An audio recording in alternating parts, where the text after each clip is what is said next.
podcast is intended for mature audiences. The views and opinions expressed are those of the panelists and do not reflect in any way those of the podcast partners, sponsors, or affiliates. Enjoy. Hi, this is Michael Buffer, and you're listening to the Voice of the People. Let's get ready for Boxing Voice. Every day I'm hustling. Podcast is intended for mature audiences. The views and opinions expressed. Every day I'm hustling. Hey, Daddy, Every day I'm this is hustling. Dolphy. Every day I'm No hustling. matter what nobody say, man. Spirit, can't nobody fuck with me, man. You know, I can't be fucked with, you know. Dollar D Beyonce Productions. Whether you pay to see me win, or you pay to see me lose, you're gonna pay. Fuck it, your kids still gotta eat. I don't have to watch, you know, any footage of a fighter. I mean, because I'm Floyd Mayweather, everybody gotta watch me. I knew eventually I was gonna have to fight Oscar. I feel like he was straight up and down, no special effects. BoxingVoice.com. How can Canelo have the biggest deal? Your deal is for 300 million, and I made 350 million just in one fight. And you're fighting on the app. BoxingVoice.com. I'm a king, okay?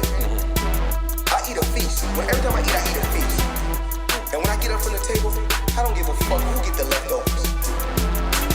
At the end of the day, follow my green print. Dollar D Beyonce Productions. BoxingVoice.com.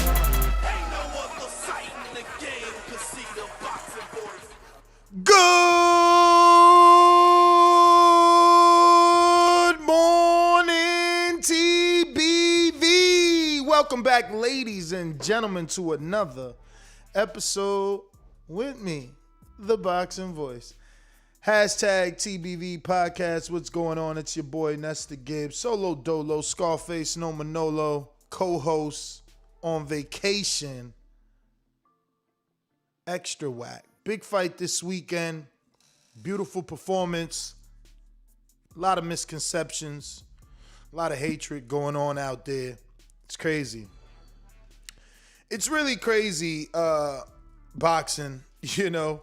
The same things you're criticized for are the same things you're propped up and given credit for, depending who you are, depending what's the narrative, you know. I just want to remind everyone that Ryan was knocked down. I want to remind everyone that he was knocked down and came back from adversity to get a win. And no one, you know, was upset. Instead, everyone was praising Ryan for going down and showing the heart of a lion, the heart of a champion. He went down and he showed how tough and resilient he can be, how he can suffer adversity and come back from it. That was the storyline. But when Mayweather fought Mosley, even though it was a whitewash, right? Even though that was a complete whitewash, there was a narrative for that fight. There was a narrative for that fight amongst the media. And it's a common theme amongst the media. Common theme amongst the media to tear a fighter down who they think is great. And if he cannot live up to excellence, complete excellence every single time out, well, then they'll tear him down. So the title of today's show is Devin Haney versus Lee Nades was Floyd Mayweather versus Sugar Shane Mosley all over again. What does that mean? Ness, what are you talking about? What are you talking about? Why everybody trying to associate Devin to Floyd? Well, first of all, he said he's Floyd reincarnated. Secondly, he damn sure fought a Floyd Mayweather-like performance. He was on par to doing Floyd Mayweather versus Canelo, actually. And then he got caught. Which is something that happens in boxing. I don't know if anybody knows that or not, you know what I mean? But, you know, it's a fist fight. You know, even though your gloves are covering your fists, it's a fist fight. So, you know, somebody's meant to be punched in the face. This is that sport. You know, the sport which allows you to punch another human in the face. So, Devin got punched in the face. Kind of on par with the rules, right? Ain't that what the rules suggest should happen if you get in a competitive fight with another person? Get punched in the face. Those are the weapons of choice for most boxers, right? Unless you're Cash Ali and taking a chunk out of somebody. So, and I quote, fans want to see that. To see if I can go in there and walk my opponent down. Hit him with big shots. I show I can do it all. I can box. I can bang. I can take a shot and face adversity and get the job done. It was a good shot, but I wasn't hurt. Sometimes when you get hit with a good shot, you have to be smart. Continue the game plan. And I did that and got the win. Yes, he did. Yes, he did. You got to be smart. That is the absolute truth. It is a must to be smart in those particular situations. And, the biggest issue, I believe, is that people want you to react intelligently. They want you to make the smart choice once you are physically hurt in a fight. They want you to make the smart choice. So then when a fighter makes that smart choice, he decides, hey, let me listen to these clamoring fans. Let me listen to these boxing fans. They're saying, I'm hugging. Rather, not I'm hugging. That's what came later. They're saying, they're gonna say I ran. They're gonna say I had a boring fight because I was so flawless that he, Linares / Mosley, couldn't touch me. So it becomes my fault as Devin Haney, as Floyd Mayweather. It becomes their fault that they're so good that the fight isn't close, that the separation is so evident that the fight becomes boring, and it's their fault. So Devin went against the game plan in that instance, and he got caught with a shot similar to Floyd Mayweather, and he held similar to Floyd Mayweather until he was recovered, similar to Floyd Mayweather. Now, what I don't understand is why can a guy like Mayweather, when this happened to him, he was criticized as well. No one wanted to say that Floyd put a butt whooping on Shane. Instead, they wanted to say that Floyd got rocked. And everything that was highlighted was Floyd almost getting rocked. That's the only thing that people could talk about, was Sugar Shane Mosley landing this punch from the gods instead of the conversation being Mayweather's defense. Here on youtube.com/The Boxing Voice's YouTube channel, you can see the infamous shot that Mosley landed. You can see the excitement in the face of Oscar De La Hoya as he jumps up and almost reaches the ceiling. He and Bernard Hopkins jump out of their seat thinking, it's over. It's going down. But he didn't go down. He went through that adversity. He walked through that fire and came out of it a champ. And years later, he gets his credit. And maybe some of us have forgotten this particular time where Floyd was rocked and it became the story of the night. Even though Mosley barely won a round, this was the story of the night. So Devin Haney, I tell you, do not feel bad about your performance. Do not feel as if you have to do more, because the greatest, the TBE, self-proclaimed TBE, went through the same fire you went through and was attacked equally. It just doesn't matter. Clarissa Shields had something interesting to say. And let's go to her Twitter, because I go through all that so you don't have to, even while driving back, right? Because I flew back, actually, which was a horrible flight. It was like I don't know. I got back like 2:45 a.m. after landing at 1:45 and having to drive all the way from Tampa Airport to my house. It was horrendous. Horrendous, man. But I'm here. We started a little late, and I'm here, and we talking boxing, and we going over the hatred. We're going over the, I mean, what do they call it? Devin had this to say. Right? So he says, you never know what a true champion has until she faces adversity. You know? And he's absolutely right. The issue is, and I think that what most people have an issue with is everyone figured they could beat Ryan when Ryan got dropped and beat Luke Campbell. They're like, oh, okay, he's vulnerable, he's weak. I got him, I could take him. This is no different. Haney showed a little vulnerability and they got excited. They think they see something. Well, get in the ring. Get in the ring, because I'm still riding with the young champ. You see the skill. If you cannot see that skill, there is something wrong with you. If you want to bank on someone else's skill, be my guest. You know, be my guest. I'm going to rock with Floyd Mayweather. I'm going to rock with Floyd Mayweather. I'm going to rock with the fact that he knows how to get it done. He knows how to get it done. And he showed us when getting hurt, the right thing to do is hold.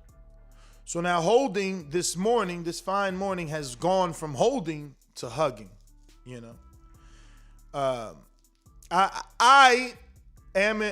not a history guy, but, you know, I'm getting older. So some of the fights that I've seen are becoming history to some of you young whippersnappers. That being said, shout out to you, Jay. Thank you for the happy birthday wishes. Yes, it is my birthday, May 31st, Gemini season. We didn't get to our goal of 120,000. Community let me down. We ain't get there, but it is my birthday. And I'm still rocking because, you know, what else would you do on your birthday if you're not going to do the thing that you love, right? Like, it's your birthday, the day for you. Why not do what you love to do?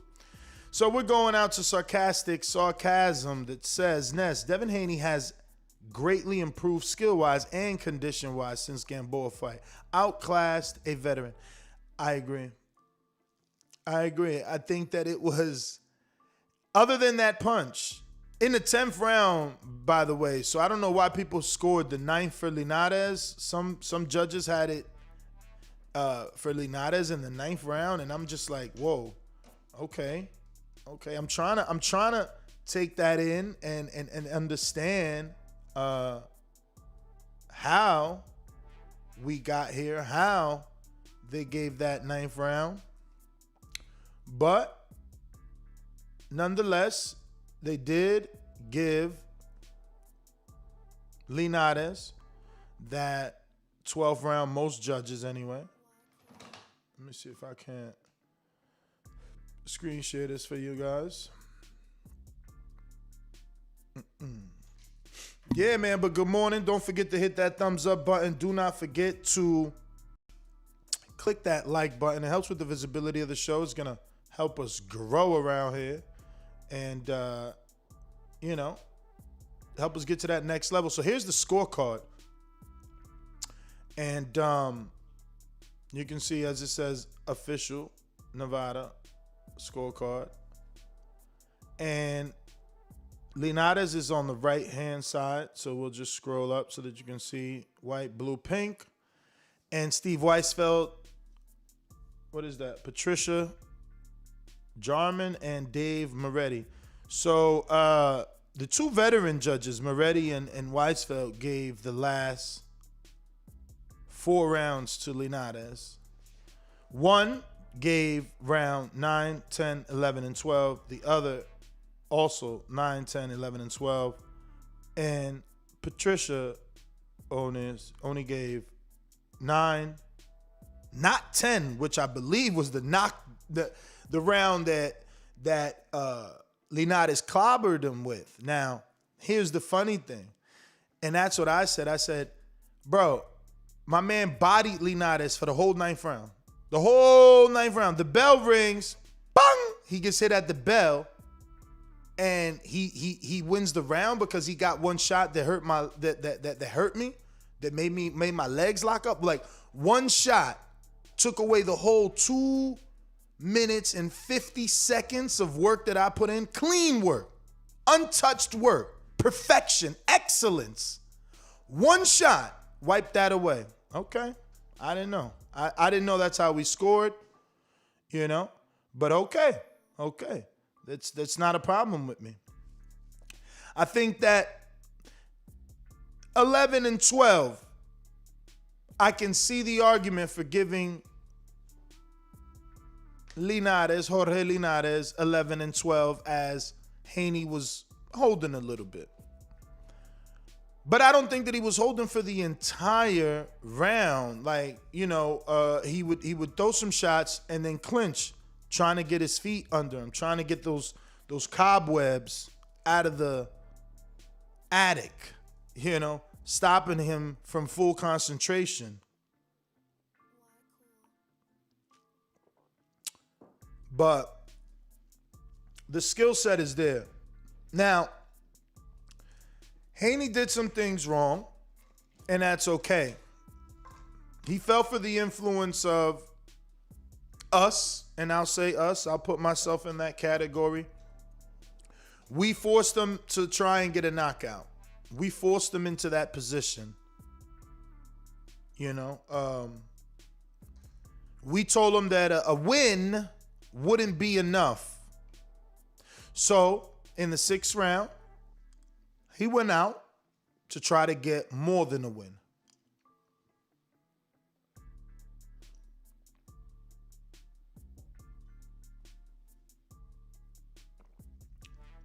No one doesn't say anything about that. They don't say how the younger man walked down Linares, serving him up with huge straight rights and big left hooks. Now I will say this. That left hook was a bit of a problem. It was getting him in some danger. He was getting hooked while left hooking. You know, sometimes he had the phone up. Sometimes he had the high guard, not the high guard, but sometimes he had his guard there to catch it. But sometimes, just sometimes, he was getting hit with it. And it's okay. This is his biggest fight. First three-time world champion, 3 division. First guy not afraid, talking slick, ready to take him out of there, ready to do their thing and show that, you know, he's not this superstar that they think.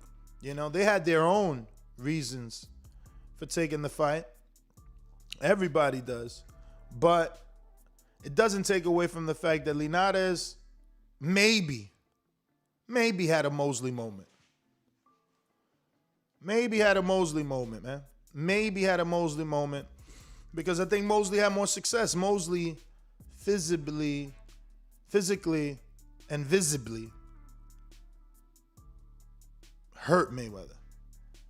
He physically hurt Mayweather. You can see that. It was evident. And for Haney, some of the same. He immediately had to shake it out of his legs, similar to like Marcos Maidana and Floyd, when Floyd got caught with that right hand. But I'm sure you guys forgot that one too. You know, Floyd was rocked. Devin Haney was rocked. I seen somebody put exposed. Yo, I got to talk to my man Punch. Where Punch at, man? Somebody get Punch on the horn, man. Let me hit up Punch, see if he could jump on. I know this late notice, Punch, but I swear to God, when I seen your title, I needed to find out what's going on. Like, ¿qué es lo que está pasando? You feel me?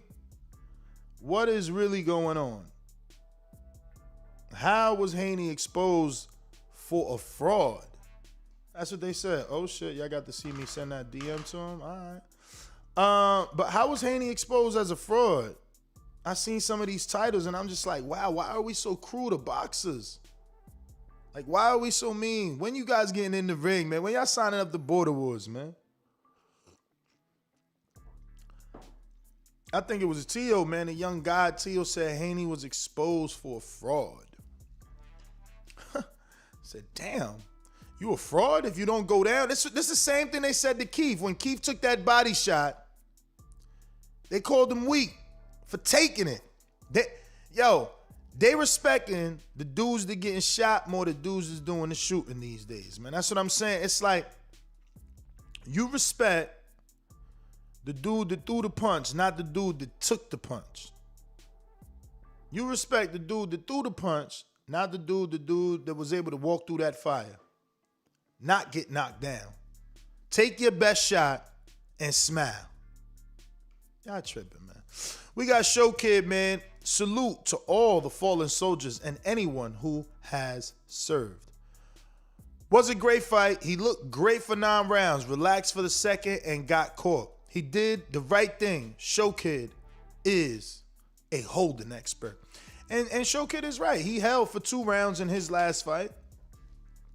And it was arguable, depending on what type of judge you were. You had to decide whether or not you liked the work the Show Kid did enough to give him the round, even though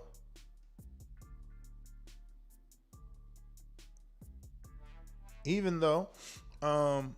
was holding a lot, right? So he feels, I'm an expert. I held. I know what it is to hold. I know how ugly it can get. Haney wasn't ugly enough. And that's where I'm at. I hated Devin Alexander versus Marcos Maidana. I hated Kell Brook versus Sean Porter. Both those fights had excessive holding. But both those fights had holding for 12 rounds. This fight, the holding started at the 10th because he got hit in the 9th and he walked to his corner. Holding started at the 10th, man. We got a cash app from my main man, Hawk in Maryland, sending that birthday love, man. Shout out to you and you and you. Let's get to that birthday love. In fact, he says, happy birthday to you and me, Haney Washed Dude. Well, damn, if your birthday's today, shout out to you for keeping that a secret. I've been saying my shit for a minute. And hell yeah, he washed him, man. Of course he did. It's just the nature of the beast. There has to be something to criticize. We have to make some sort of joke. We're looking for headlines. Baby, welcome to the party. Yeah, man, we're looking for headlines. So we'll grab onto anything. I just couldn't see it. I didn't see the upside in playing the devil's advocate in this one and being like, oh, Haney got exposed. Like, how do you expose someone with one punch that landed? Like, how do you expose you? Like, how do you expose you? Like, I'm like, what exactly did he do to get exposed? Like, what, your leg locked up? That's exposure. You shook it out and walked to your corner with a smile. That's being exposed. I'm so lost as to what he was exposed as a fraud. How are you a fraud when you completely outclassed this dude? Like, we seen Linares be competitive with Lomachenko. Competitive, like, drop him. Like, what are we talking about here? Like, how was he exposed? Was he dropped like Loma? Was it a tight fight? Did he beat up on him like Corolla? Like, what in the hell do people watch? I swear, I just want you not to watch my sport, man. Just go the fuck away. For real. But High and Low Sports Emporium says, good fight for the prospect Haney. Damn, you still got him as a prospect? Is that like some sort of super chat backhand compliment? He's definitely not a prospect with that belt and putting up championship performances. Because that was a championship caliber performance without a doubt. You know, championship caliber performance without a doubt. Almost flawless, man. Almost flawless. Let's just be real. The hate is out, is in full effect. You know, a dude barely gets touched and he's exposed.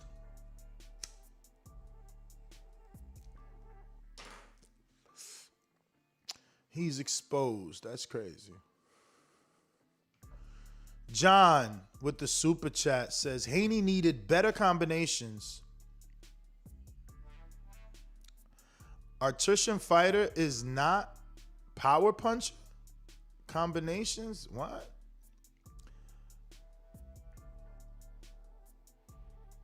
I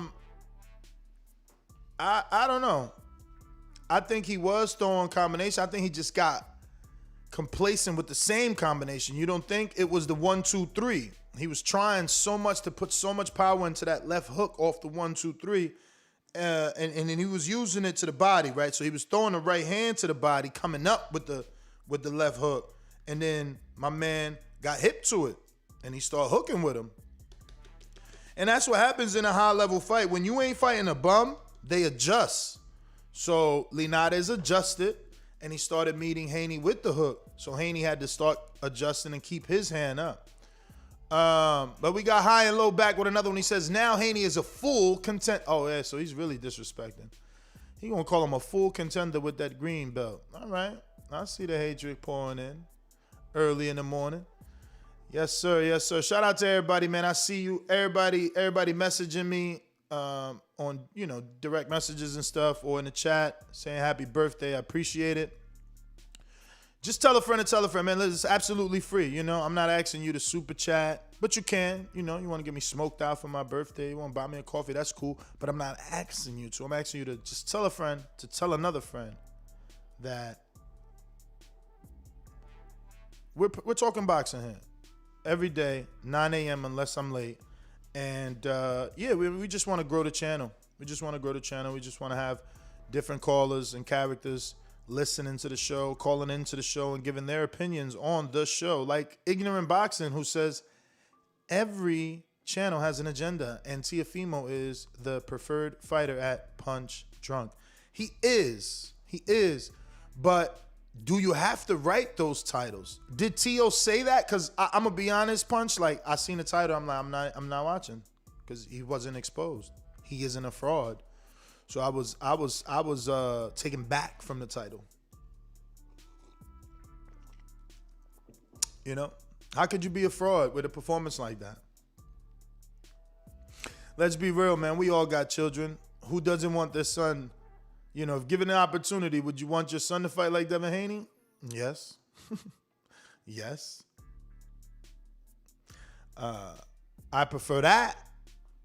Daniel's up. I prefer that than getting mollywopped and knocked out. You know, take that shot. Show people you got a chin. Go through a little adversity and show them that this wasn't all hype. Your chin is real, just as real as your skills. Because what happened to the good old days when you said that fighter had a chin? Gennady gets rocked by anybody. Think about it. Gennady got rocked by dudes that that probably not even fighting no more, but nobody cared. Oh, Mexican style. Yes. Muchas gracias. Oh, he's so cute. He's his character. And it was okay for Gennady to get punched in the face every day. You're serious? You're serious? Yes, the fuck I am serious. You guys would say, Willie Monroe was carried. He let Willie punch him in the face to make the fight better. So one dude, he let himself get punched in the face, and he's not exposed. Another dude gets punched in the face, doesn't go down, takes it, wins the fight. He's exposed. He's the fraud. You gotta love this sport. I swear to God, you gotta love this sport. Andre Dakota, New Jersey, what up? Happy birthday, man. Ness is normally on an island chilling, but he is here working. Show the man some love with the likes and a super chat. Salute to the vets. Shout out to you, man. You're right. I'm usually working, but all these COVID protocols, and then I was obviously in Haney's fight, and my flight was horrible. My flight was at 5:30 Vegas time. I landed over here at 1 in the morning. No bueno. Then I had to get to the, parking garage where I had to leave the car for all those days and drive back an hour and a half to my house. No bueno. But the weekend was excellent. Haney brought him out. A lot of big ballers. God damn, I ain't never in my life. No, I'm being honest. You know what I mean? Obviously, I went to Vegas a bunch of times. But I've never in one place seen that many Bentleys. I promise you. Everybody had a Bentley and a Phantom. Everybody had a Bentley and a Phantom. Just saying. Shit was crazy to me. I didn't understand. I'm like, yo, are these fake ones? Like, how are there that many in one hotel valet? Like, you know how when you ball in, you put your car right in the front so everybody that comes out to get their cab or their limo sees your beautiful car? Well, that's what they did. It was like a row of Bentleys. Yeah, it was an interesting weekend, to say the least. Shout out again to the Haney. Shout out to Matchroom. Shout out to Eddie. Gave me a little bit of time. And I had a great interview with Eddie, man. If you haven't already checked that out, check it out on our YouTube channel. It's really inspired me. I think I'm going to the Floyd fight. I was approved for the Floyd fight for some credentials, and I think I'm going because of, you guys' positive comments. The positive reinforcement has helped me, right? Reading the comments and seeing how you guys appreciated the questions, the line of questions, the style of interviewing. A lot of people missed it. A lot of people enjoyed it. I got a lot of new subscribers too. A lot of people like, oh, I didn't know about this channel, and it's just like, damn, I fell off for real by not going out there. People completely forgot, and that's probably why the subs have slowed down.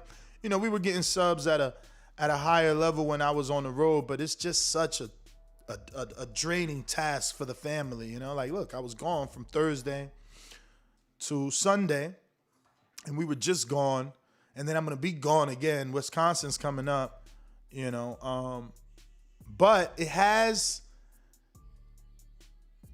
reinvigorated me, man. Being out there, being able to talk to Eddie, and being able to like look at my Gilberto interview, man. I'm so happy. I told you guys though, you see, it's speaker, believer, receiver for me, man. Speaker, believer, receiver for me. I told you guys when I catch Gilberto, it was gonna be fire. Dudes can't do that shit. They can't tell you, they can't guarantee a fire interview. I tell you, these dudes duck me for a fucking reason, man. I'm Boo Boo Andre, man. Nah, no, I'm not, because we don't know if he got the skills. I'm Canelo, nigga. They ducking me for a reason. I'm Canelo. Yes, sir. Not Andre, man. They ducking me for a reason. That Gilberto interview was fire. Y'all know it. I know it. The fucking boxing world knows it. And that's why it's all over. It's all over the world, man. Everybody talking about it. Even Ugas. Poor Ugas mad. Let me show y'all what Ugas said. Hold up. Can't show you all my DMs. This was another show right here. And I'm just like, I'm being generous right here, because this could easily be another show that we talk boxing right here and get everybody's thoughts on this. Check this out. Bam. Here we go. This is Ugas. Now, it's a little small, right? I don't think I can't zoom in because the way Instagram is set up. So it says, many things say the jealous and the losers. The only truth is that my coach and I have continued to work hard. My career is not about a belt. I am the super champion of life. Shout out to Ugas, because that was after my interview. Yeah, because, what I told you would be, what I told you they would find a way to do, they've done. When I said, yeah, their rules don't permit When I said their rules don't permit for them to allow the champion in recess to just get reinstated, I said that they would. I said that they would say someone petitioned or that Manny in his greatness allows for it. But I tell you this, I ain't mad. In this particular situation, I ain't mad. Manny was placed in champion in recess and no fight has happened since then. So his status should be reversed. Ugas didn't fight. Manny hasn't fought. Reverse the status. Reverse. Now, as far as Gilberto, I don't know, man. Poor man is in a rock and a hard place. And you can hear it in the interview. He doesn't even know what to do. He doesn't know how to stop it because it's lawsuits. Remember, that's what happened to Mahmoud Charr. That's what happened to Freza Kendo. Now we got clarity. We got clarity, man.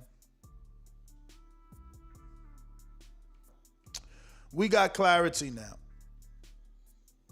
Now, we know. I ain't miss your super chat, Alice. I'm going down the line patiently because I would like to screen share everyone's, give them the proper visibility as we talk about it like a community. You could call in 14255695241. Press 1 time. The voice of your opinion right here on the Voice of the People hotline. Don't forget to add Nesta Gibbs on Skype to be part of the conversation from anywhere in the world. Yes, sir. Anywhere in the world. You can add Nesta Gibbs on Skype and be part of the conversation. Talk some boxing. Let us know where you calling from. Let us know what is the deal. Let's go to the Dream. Go to my man, the Dream, the new post. Yeah, that's what he put up. That's what we running with. We running with that one there. Because I'm with Haney, man. The accuracy of those punches was insane. The uppercuts, and for people, I'll say this. I'll say that I'm a Haney fan, but he's got to listen to this so that he doesn't do it again. Don't ask your opponent, can you punch? I know he was trying to prove a point like, yo, can I punch? So that people can hear like, yo, you think I can't punch. Well, here's a fighter that I fought that felt that power. That's how he's looking at it. But I'm looking at it like, you showing certain people that we've gotten to you. That the me's and the you's saying he should get a knockout reached his team. And I'm sure it did reach his team. As a community, we are strong. But I would have liked to see him maybe stand his own and say, fuck y'all and y'all knockout. I'm going to do Mayweather Canelo, which he was on route to doing. Mayweather Canelo, easy. He was almost there until he got clipped with that one shot. It's one shot. Only one, man. It's only one. No big deal. No big deal at all. One shot. Even though Nas said all he needed was one. In this particular instance, Linares needed a whole lot more than one. In the Floyd Mosley instance, Floyd got hit with a nasty shot. Buckled him more than Haney. People criticizing Haney. Well, TBE was buckled. He sat down on the toilet. The toilet like 16, 17. He said, look how low he got. Yeah, I'm screen sharing. Yeah, you can see this right here on youtube.com/The Boxing Voice. Join us on YouTube. We about to open up these phone lines. We want to know your thoughts. We're talking about the young Devin Haney. We never went to Clarissa. Remember that movie? I mean, y'all probably don't. I'm all old and y'all like, damn, why he saying her name like that? But it's like Silence of the Lambs or some shit, man. That's like a classic. My man, what's that white dude's name? Wow, what's his name? Can't remember his name. Can't remember his name. I'm still looking here. I'm looking for Clarissa because she tweets a lot, man. She don't play with the Twitter, man. You know that. Look, I'm going to have to go to my pre-pro to find her fucking tweet. Oh man, where are we? Where are we? Okay, I think we coming up to it. We'll be coming up to it. Here we go. Here we go. Here we go. Clarissa, you a goat for many reasons, man. She's like Wilder, man. She gonna say what she feel and feel what she say.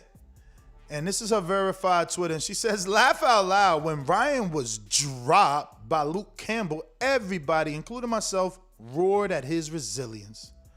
But Devin gets rocked, not dropped. Laughing out loud emoji. And y'all talking about he got exposed? This man won a one-sided decision against a very good opponent. Bow the fuck down. Black excellence. So people got mad. She's got 1,200 likes, 43 quote tweets, which means someone used this and spoke about it, re-quoting this tweet. So that, you know, whoever sees their response sees Clarissa's initial statement. Then it got 196 regular retweets, like, you know, the ones we do. Oh yeah, that's why I can't do it. It goes here. So you got to retweet it like that. So, yeah, this is another good talking point because it's true, right? Like, Ryan got dropped.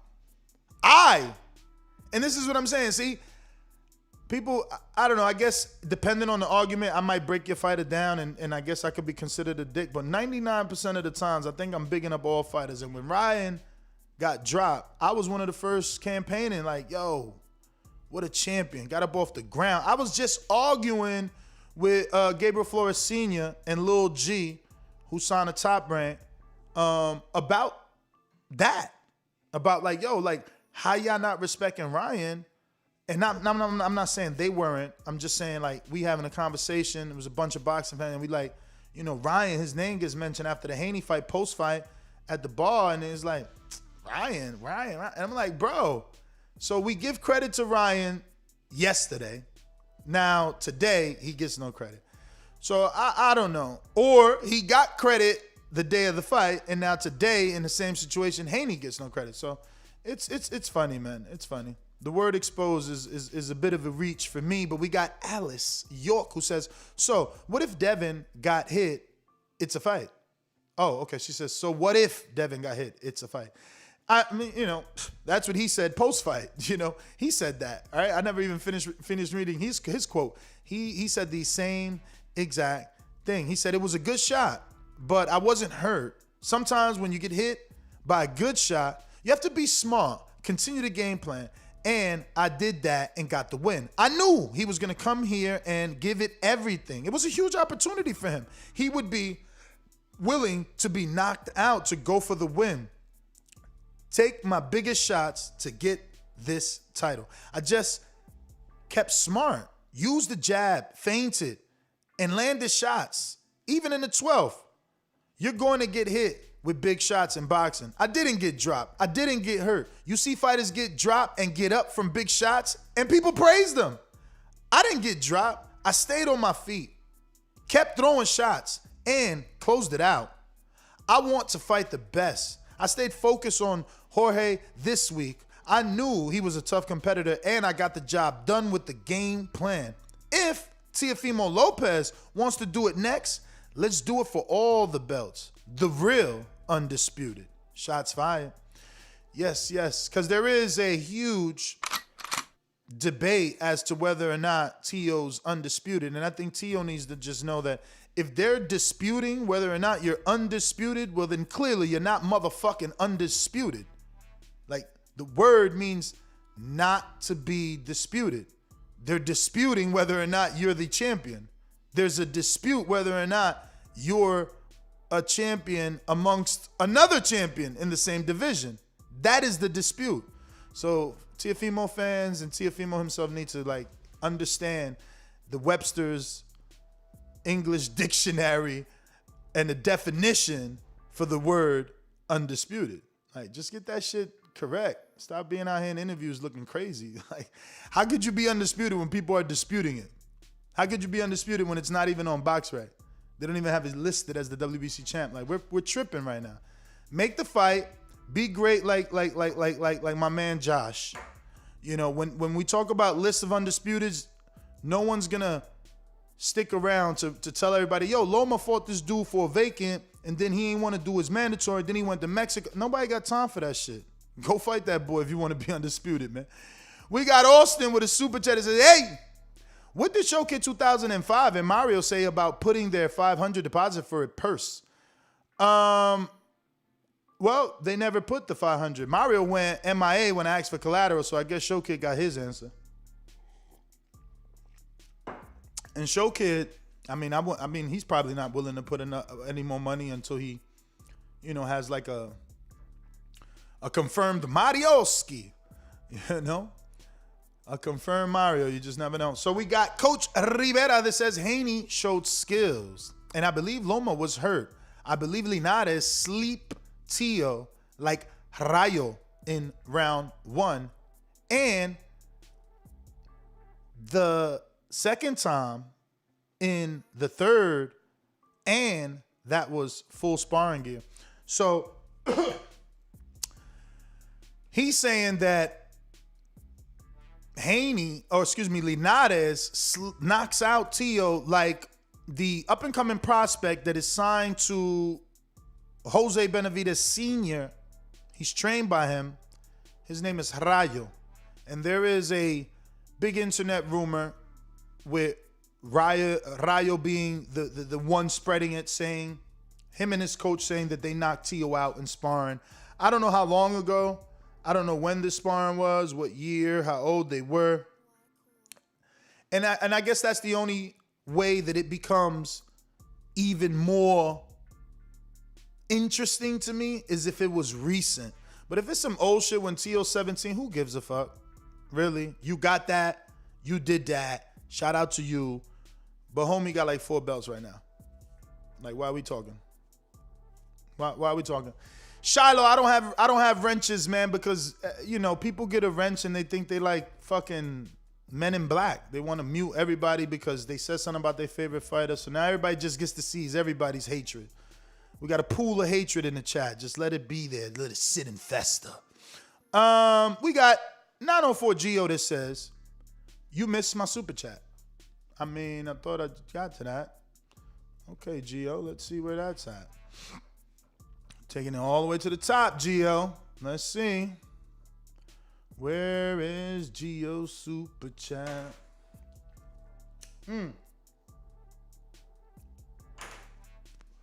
While I'm looking for that, let me shout out my mans real quick. Shout out my mans Jay. I want to get the proper, oh shit. I want to get the proper Jay here. The way it goes. How should we be saying it, Jay?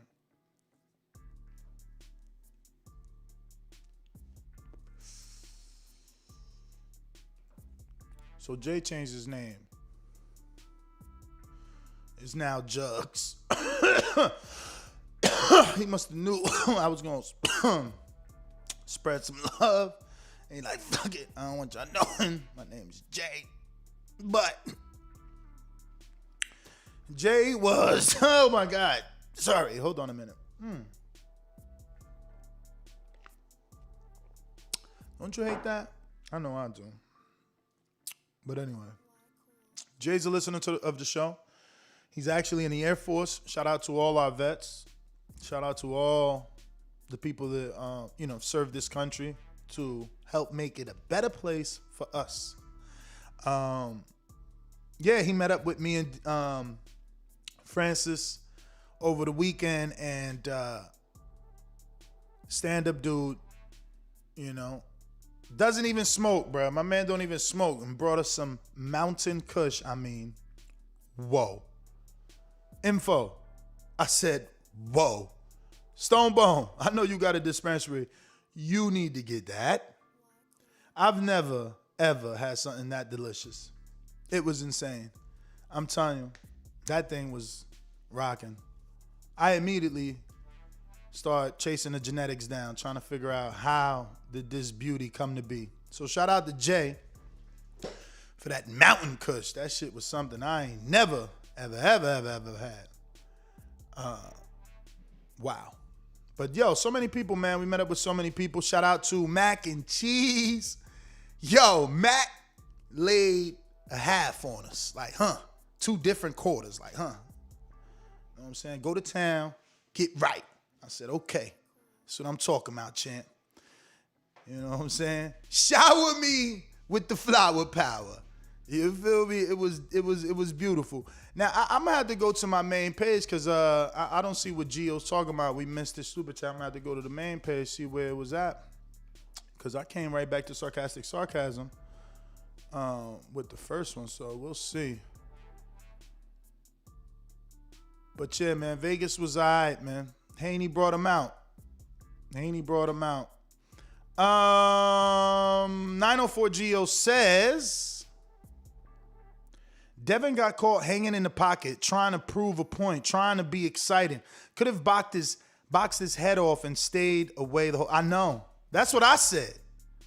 And Bill, I talked to Bill last night, or rather before my flight yesterday, Vegas time, and he was like, you know, they wanted to go for the knockout because people would have said that they was boring. And that's what I'm saying. Like, you got a family actively trying to please you. Meanwhile, you guys are like, nah, he's a fraud. So you tell him to go for the knockout. He stands there, throws his style away, starts banging with Linares, giving Linares the opportunity. That's what Linares needed. That was the fight that would score offensive points for Linares. Haney gave it to him after the 6. He said, here, this is what you want to make it a better fight because you can't fuck with me the other way? Cool. Do you. You know? So, I don't know, man. I just want us to be a little bit better. I think this super chat came in late. Carlos Diaz says, Paulie Malignaggi boxed great. Just saying. So he's taking a shot at our good friend Devin, calling him Paulie. And remember that Paulie was a 2-time world champion. Paulie went to the Ukraine and beat Vasil Sinchenko or something like that before Hatton, or not Hatton, before, like, I don't know, Kell Brook, somebody like that. You know what I mean? Paulie went over there and did that first. So just because you aren't a big puncher doesn't mean you can't punch. I mean, Floyd wasn't knocking people out at the later half of his career, which was a big half, you know, big back half. And he still kept everybody respectable. I mean, he was bopping McGregor's head around and Pacquiao's just alike. So, I don't know. But here it is, Gio. We're going to screen share it too, so you make sure that you got the equal love. So, I guess the next super chat is, we went to Coach Rivera. I think we got to go to High and Low. Again, says, happy birthday, Ness. The green belt is for champions who fight for him. Haney made a great fight at the level of what he is, a perfect contender. So you saying because he got given the belt, he ain't a champ now. So, but what about Danny? Danny fought for a vacant. What's the difference? What's the difference, man? I don't know. Next one is from Jaguar Paul. Oh, man. Ness, that Care Bear emoji, and then he put the pride flag emoji. Devin, or should I say rainbow, right? They fucking stole our rainbow. He put rainbow, okay? So we're going with the rainbow. Devin was hugging for 6 minutes straight. King Tio by decapitation. If he could hit him, man. You seen Linares' face, right? He had to sell out to land the punch, brother.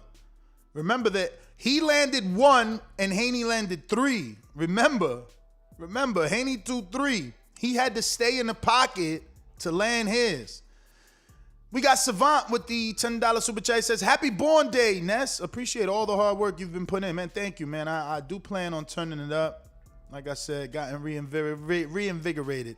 And maybe we head out to these interviews and press conferences. Happy birthday, Ness. Shout out to Ohio Runs Boxing. Marcus, man, thank you. Appreciate the love. Absolutely, we comparing Linares to Mosley. Why not? Linares wasn't, Mosley wasn't like in his prime when he fought Floyd. You know what I'm saying? It could be argued that he was still popping because he came off a huge win over Margarito, but he wasn't in his prime, right? Like Nonito Donaire just upset the world, right? Like that doesn't mean he's in his prime, does it? That just means that at 40-something, he was able to achieve greatness.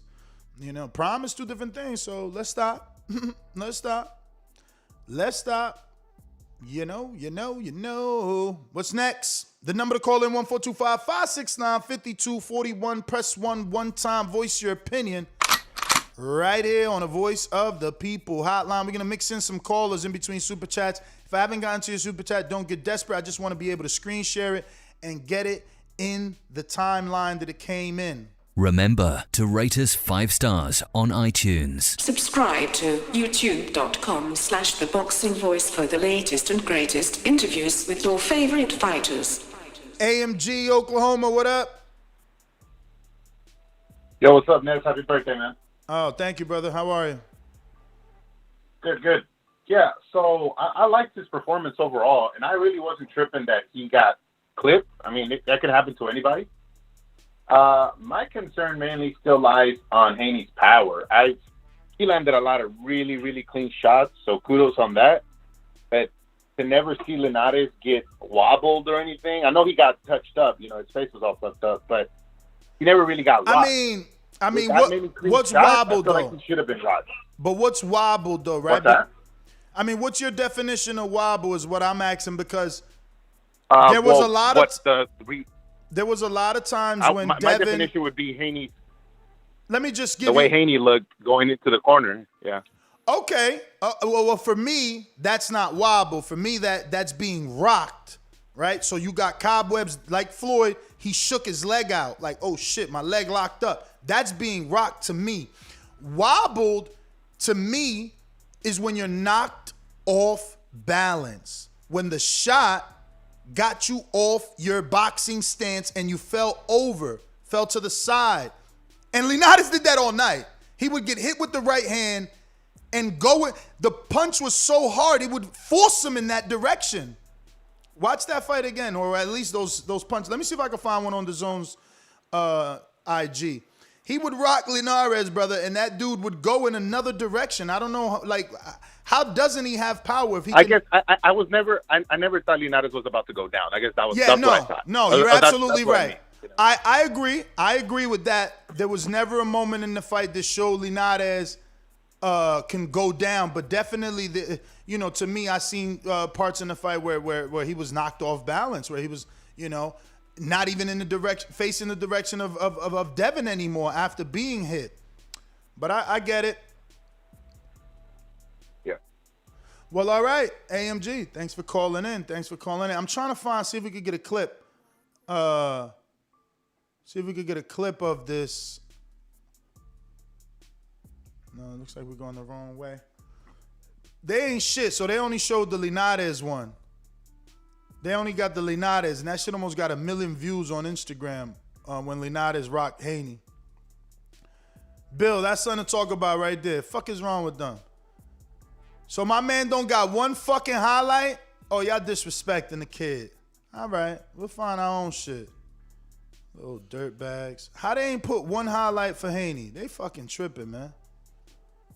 But look, ooh, you motherfuckers. They ain't put one highlight for Haney, but they got Ryan trolling. Oh, man, I swear to God.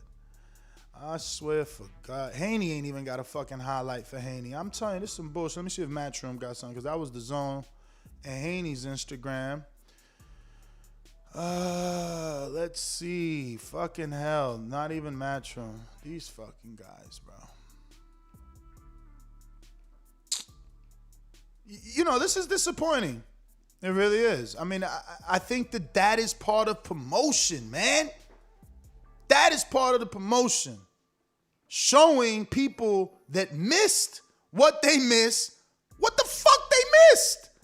Showing them so they want to come back. This is crazy. All right, we got a super chat from Ja the Real that says, it's a pair character, so it's like a little dancing pair, bowling party horn. You know, he's got like a little pair. So shout out to you. We enjoy the super chat love. It's a sticker, and we appreciate it.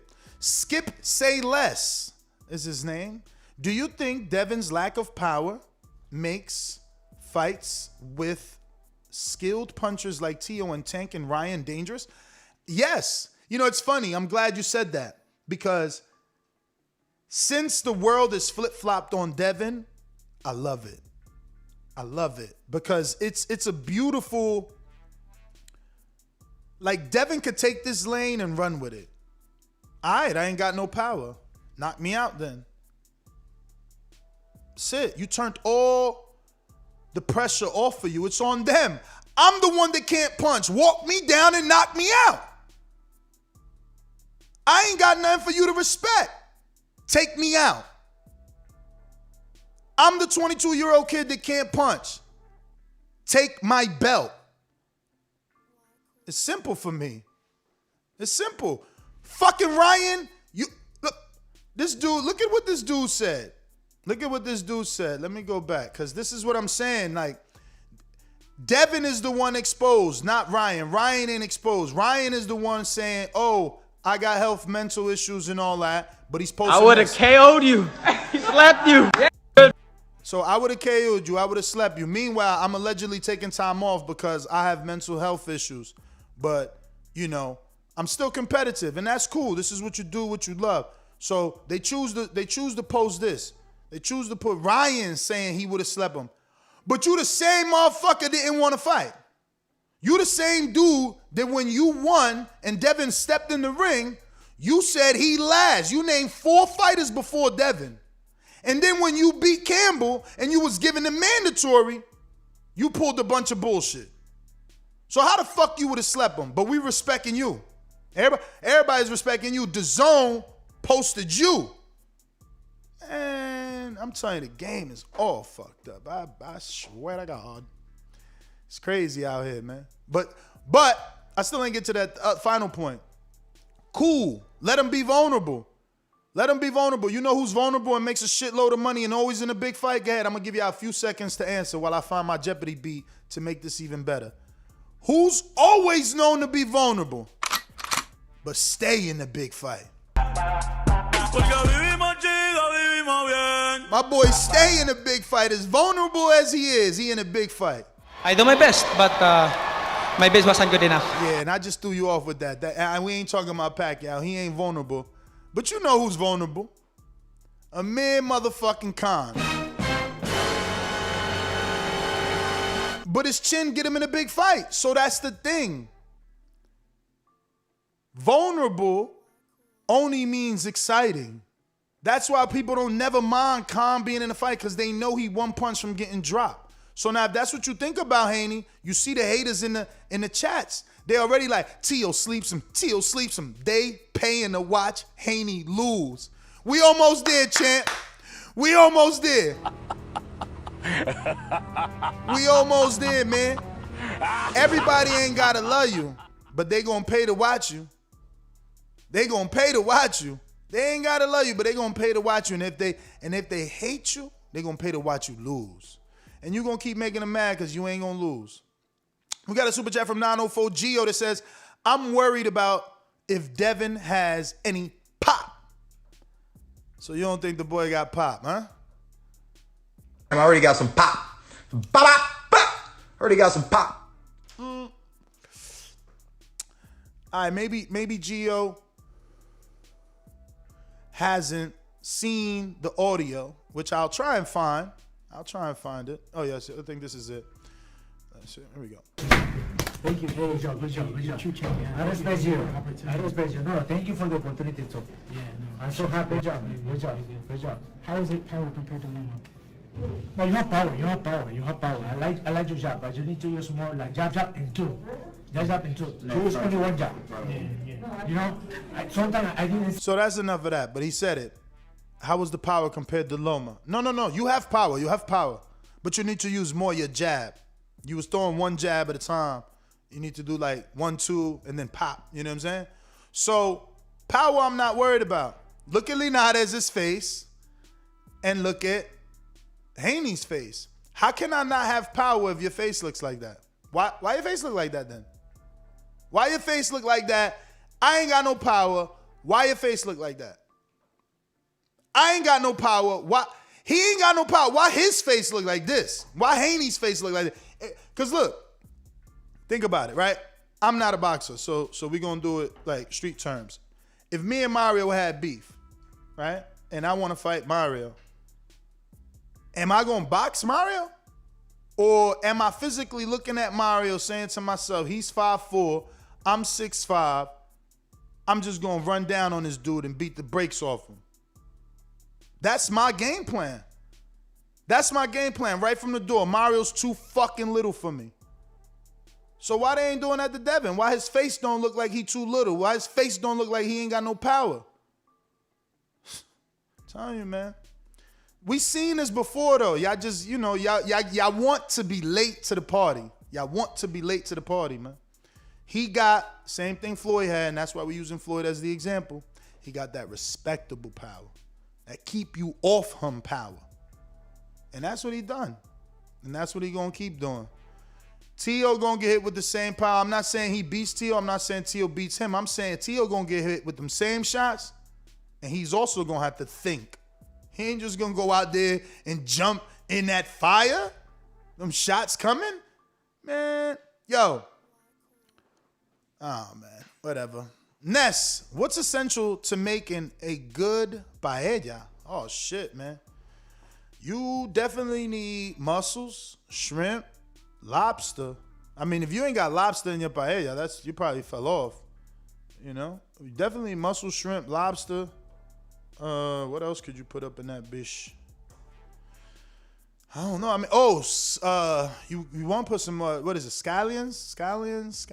What do they call it? I don't know. Y'all help me with that. You could definitely put that, or some calamari in there. Put that, and then you definitely need yellow rice up in there.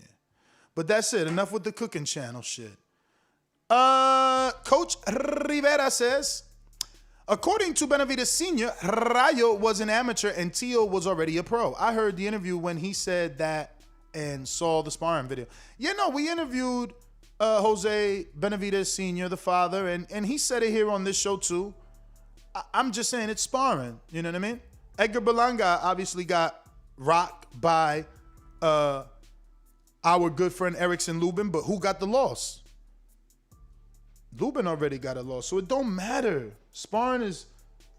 Yo, my girl loves me. Came home, flowers in the office. I mean, happy birthday balloons in the office. I just opened the desk, the drawer to get something, and my little favorite snack right here. You hear that? Get you a real one, man. I'm just saying. Anyway, where we at with it? Jesus says, Haney looked great. He got rocked, but never dropped. Took it like a champ. Still want Devin, Ryan, Tio, Tank, while they're all undefeated. Feliz cumpleaños. Gracias, mi hermano. Gracias. And that's what I want. I want all those fights now while they're in their prime, man. That would be fantastic. Fantastic. But thank you once again, Jesus, for the birthday shout out. Jada Real with another one says, people just don't know boxing. I don't know emoji. Hands up.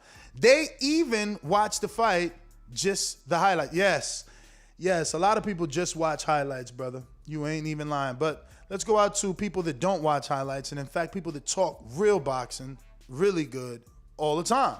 Just like the king is what I mean. The king is what I mean. Yo, feliz cumpleaños, hermano. What's good, Ness? Thank you.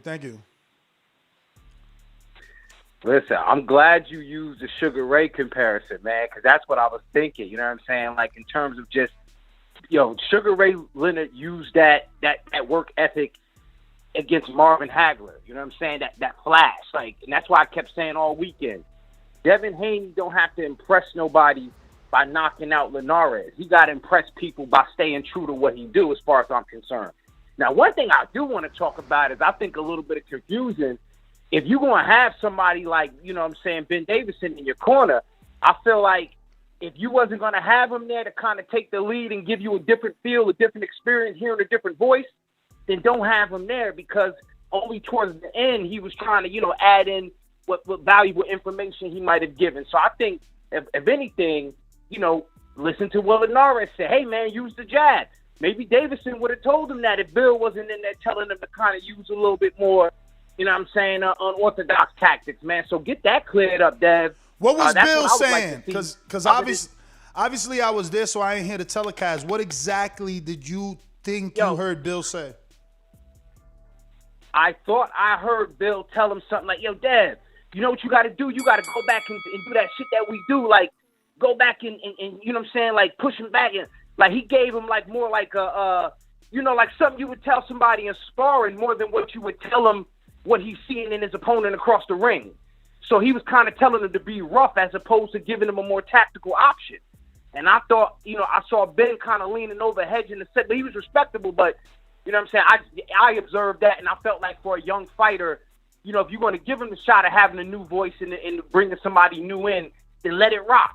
Let it rock and see how it does. You know what I'm saying?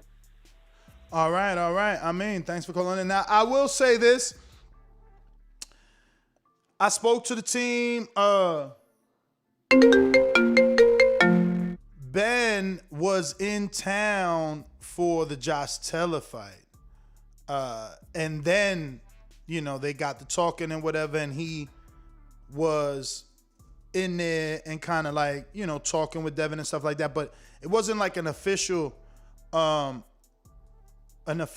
vent, like they didn't officially together, you know. But that being said, it was their first time together, and it wasn't 8 weeks together. So all I'm telling you is, like, they got with Ben while Ben was there for Josh Taylor. They hit it off, so Ben stood and assisted. But hitting it off 6 weeks into my camp, it's hard for me to give you the keys to my car, is all I'm saying. My man, we just met. If we'd have met 6 weeks ago and we got 6 weeks worth of knowing each other and working with each other, then yeah, go take the fucking Ferrari around the block. But no, sir. It took Francis a few days to get my keys. Fuck all that. You know what I'm saying? So I'm just saying, that's my metaphor, man. I ain't just lending anybody my car. And especially not no dude that I stopped at a gas station and he lifted my hood up to fucking check the oil. Now I'm gonna do turbos with him? No, sir. I'm gonna stick with my dad for the big fight. I want my dad to be in the front. You know, me and him got here, okay? Benny, you wasn't with me in the gym, remember that? What the fuck is y'all talking about, man? I get it, but he never lost to need another set of eyes. They gave you that. You see? And this is what I'm saying. People get criticized no matter what the fuck they do. Dudes be like, yo, he need to change his trainer. His dad talked too much. His dad, it took him as far as he could. They bring somebody in. Man, he ain't even let him do enough, man. Like, we always got something to say. Just saying. And also just playing devil's advocate. You know, I'm not saying I don't agree with you, I mean. Just saying. There's always the other side. We going out to some callers. Who we got over here? Is this Info Joe is a beast? Let's go! Smoke with you. Come on. Info Joe is a beast. Checkbox red. Undefeated punchlines. Better place your bet. The number one call. Fought my way up the ranks. Border wars fighter going hard in the pain. Boxing scene writers call me spectacular. Yo, what up, Ness? What up, champ? Happy birthday, my boxing brother. Thank Peace you, and brother. blessings, man. You enjoy your day, man. Hope you do all what you wanted to do today. Go out and do it. If Appreciate you. that makes it. Hey, man, how was Vegas, man? Was it lit like normal Vegas? It didn't get lit till like Saturday night. Friday got a little thicker than Thursday. But it took time. It definitely took Friday for things to liven up, and then Saturday it felt right in effect. Great, great, great. Shout out to the boxing guys. Yo, man, Haney, man, his jab is impeccable. Beautiful boxing, man. That lead uppercut with the right, and then he did the lead uppercut with the jab with the left too. Was beautiful, man. A beautiful work of art. He did get rocked. Went through adversity. I like to see that in a fighter, man. What he gonna do when he get hurt? How is he gonna come out of it? He did hold, what anybody else would do, like you said. But he did great, man. I gave Linares about 3 rounds, man. I mean, actually 2 solid ones. One was a swing round. He could have went either way. But great job. The kid, man, got a great future, man. The day that he does get his man strength, he's gonna be he's gonna be vicious, man. He does need a little bit more pop. He got enough pop to keep people honest. But man, imagine when he turned 25 and get that real man strength, he gonna be a killer out there, man. I don't think nobody gonna be able to touch him because the boxing, man, his IQ and his skill set, man, is like I said, is impeccable, man. But that's all I got, champs, man. Enjoy your day, Ness, man. Salute to you, and you #1, man. Pound for pound boxing podcast on the planet, man. Keep up the good work. Good to see you back out there doing the interviews and everything, man. That's your bread and butter, man. You expert at that shit. That's all I got, champ. Appreciate Can't you, wait to brother. see you with Wisconsin, man. Oh, Shout out to all the Border Wars fighters, man. Put up some clips, man. Get me hype. You know what I'm saying? Shit. I'm out. For sure, man. Thank you for calling in. Cannot wait. Wisconsin is going down in a matter of days. Border Wars, man. Palms are sweaty, man. Legs spaghetti, because it's like, this is the biggest one yet, man. We want this one to be the catalyst to many to come. But we got, is this a new caller? Definitely a nuevo caller. All right. 954, who's this? Hey, you can call me Boxing Chief. I'm on one of the panelists on BDA Boxing. Thought I'd call in and check out the show. Happy birthday. Well, thank you, brother. Appreciate you calling in. You said call you what? Boxing Chief. Boxing Chief. So talk to us, man. What you think of the fight? Let's start off with the positives that people are overlooking. Is the fact that, like everybody said, everybody on the show so far that's been given him props. His jab's on point. He is very aesthetically pleasing. Those straight punches are accurate. They're fast. They're on point. His uppercuts are really compact. He throws them well on the inside, which most fighters don't do these days. So the fact that he even will be willing to throw the uppercut speaks volumes of how he's above many other fighters. I do have to put in the 2 caveats that he needs to work on. That shot from a 35-year-old Linares, who's been through a lot and kind of worn down a little bit, did stun him for the last 3 rounds. So does he have a chin? We don't know. But I'm willing to bet the fact he takes a pretty good punch. Power. Linares and Gamboa had 8 total losses in their career, all by stoppage till they've met Devin Haney. None of them went down. None of them really wobbled. None of them were knocked out by Devin Haney. So the question of his power is a legitimate question for now. But I didn't see where everyone should be starting to say he's been unmasked or revealed or he's a fraud or anything like that. That's too early to tell right now. 22 years old. He's just now getting to the real top level of opposition. I think it's way too early to say he's a fraud or he's been exposed. Way too early. So, Boxing Chief, what show are you from? BDA. Well, I'm not actually. I'm just sometimes a panelist on BDA Boxing on YouTube. BDA Boxing. Well, thank you for coming on, brother. Hit me up on IG, man. Let's What's talk. I'm not a tech. I'm not a tech savvy guy. What's IG? Instagram. Oh, okay. I don't. Like I said, I don't speak acronyms.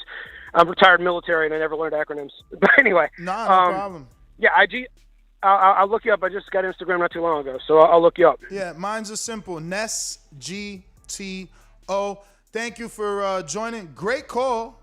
Glad you did the research, because damn, he just put that shit into perspective.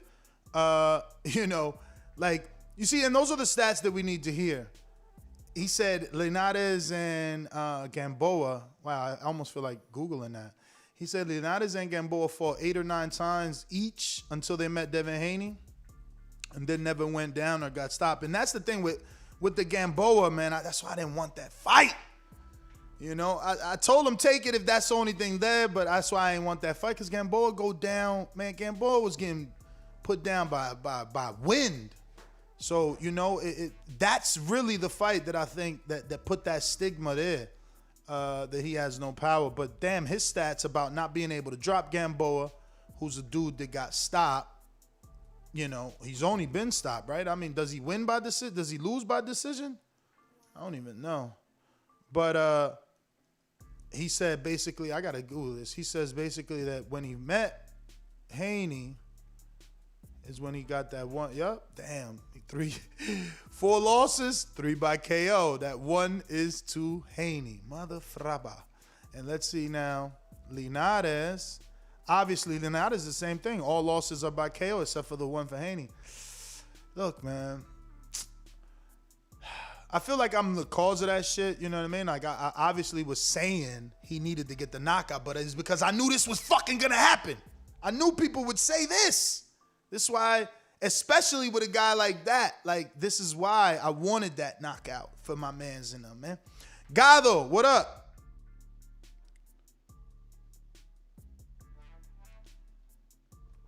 Gado. Not available? Yo, you can hear me? I hear you. You hear me? What up? Yo, what's good, man? Hey, yo, first. Sorry. Nah, you good. Hey, yo, first off, I just want to say that I agree with you on that Ugas and Pac situation, man. As far as like Ugas losing a belt, like, he didn't do anything to win the belt, and he didn't defend the belt. You know what I'm saying? So I'm not really too bent out of shape with him losing the belt. You know what I'm saying? Like, I'm not upset by that. It's nothing egregious there, in my opinion. As far as Devin Haney goes, I think people are overreacting. And I mean, I overreacted when I first seen it too. But I think it's just because, like, he was fighting such a clean fight up until that point that when he actually got clipped like that, like, the one time he got clipped, it being a thud and shot like that made it even more dramatic. The whole thing, you know, I think people is forgetting is that he chose to fight like that. He chose to put himself in harm's way.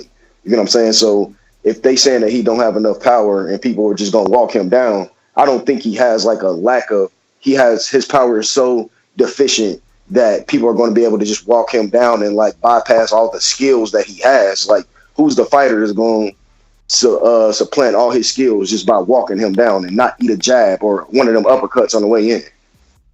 So I just think people is overreacting like boxing fans do. All right, got them. Thanks for calling in. Derek, New Jersey, what up? Yo, what's going on, Ness? How are you? What's going on? I'm doing all right, man. Just want to give a shout out to the whole chat. This is your boy Derek Lincoln. You know what I mean? Everybody know who I am out there. Also wanted to say happy birthday, Ness, man. Thank you, brother. Appreciate it. Yeah, most definitely. I sent you a Cash App too, man, for your birthday. Oh, appreciate it, man. Yeah, no problem at all. Also, man, keep doing your thing, bro, because I see you and Francis out there in Vegas, man. I mean, y'all do great when y'all do the interviews in person and everything. I'm glad y'all back out there. You, Mike, and Francis, man, y'all the ones that got me started with watching boxing on YouTube, like doing all the boxing YouTube deals and everything. Yeah, y'all got me started with this, so I'm grateful for that, man. I just hope y'all keep doing y'all thing. And that's pretty much all I wanted to say, man. I just wanted y'all to do y'all thing. You know what I mean? Oh, and one more thing. as far as the Haney corner, I mean, I think he should keep his dad.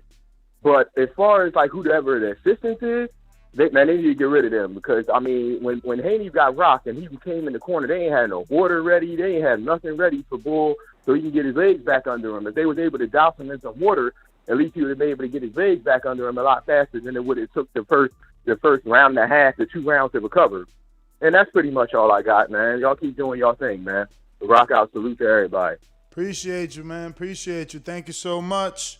We got Anthony Von Lewis that says, bless be the day we enter this world. Enjoy it. So happy birthday.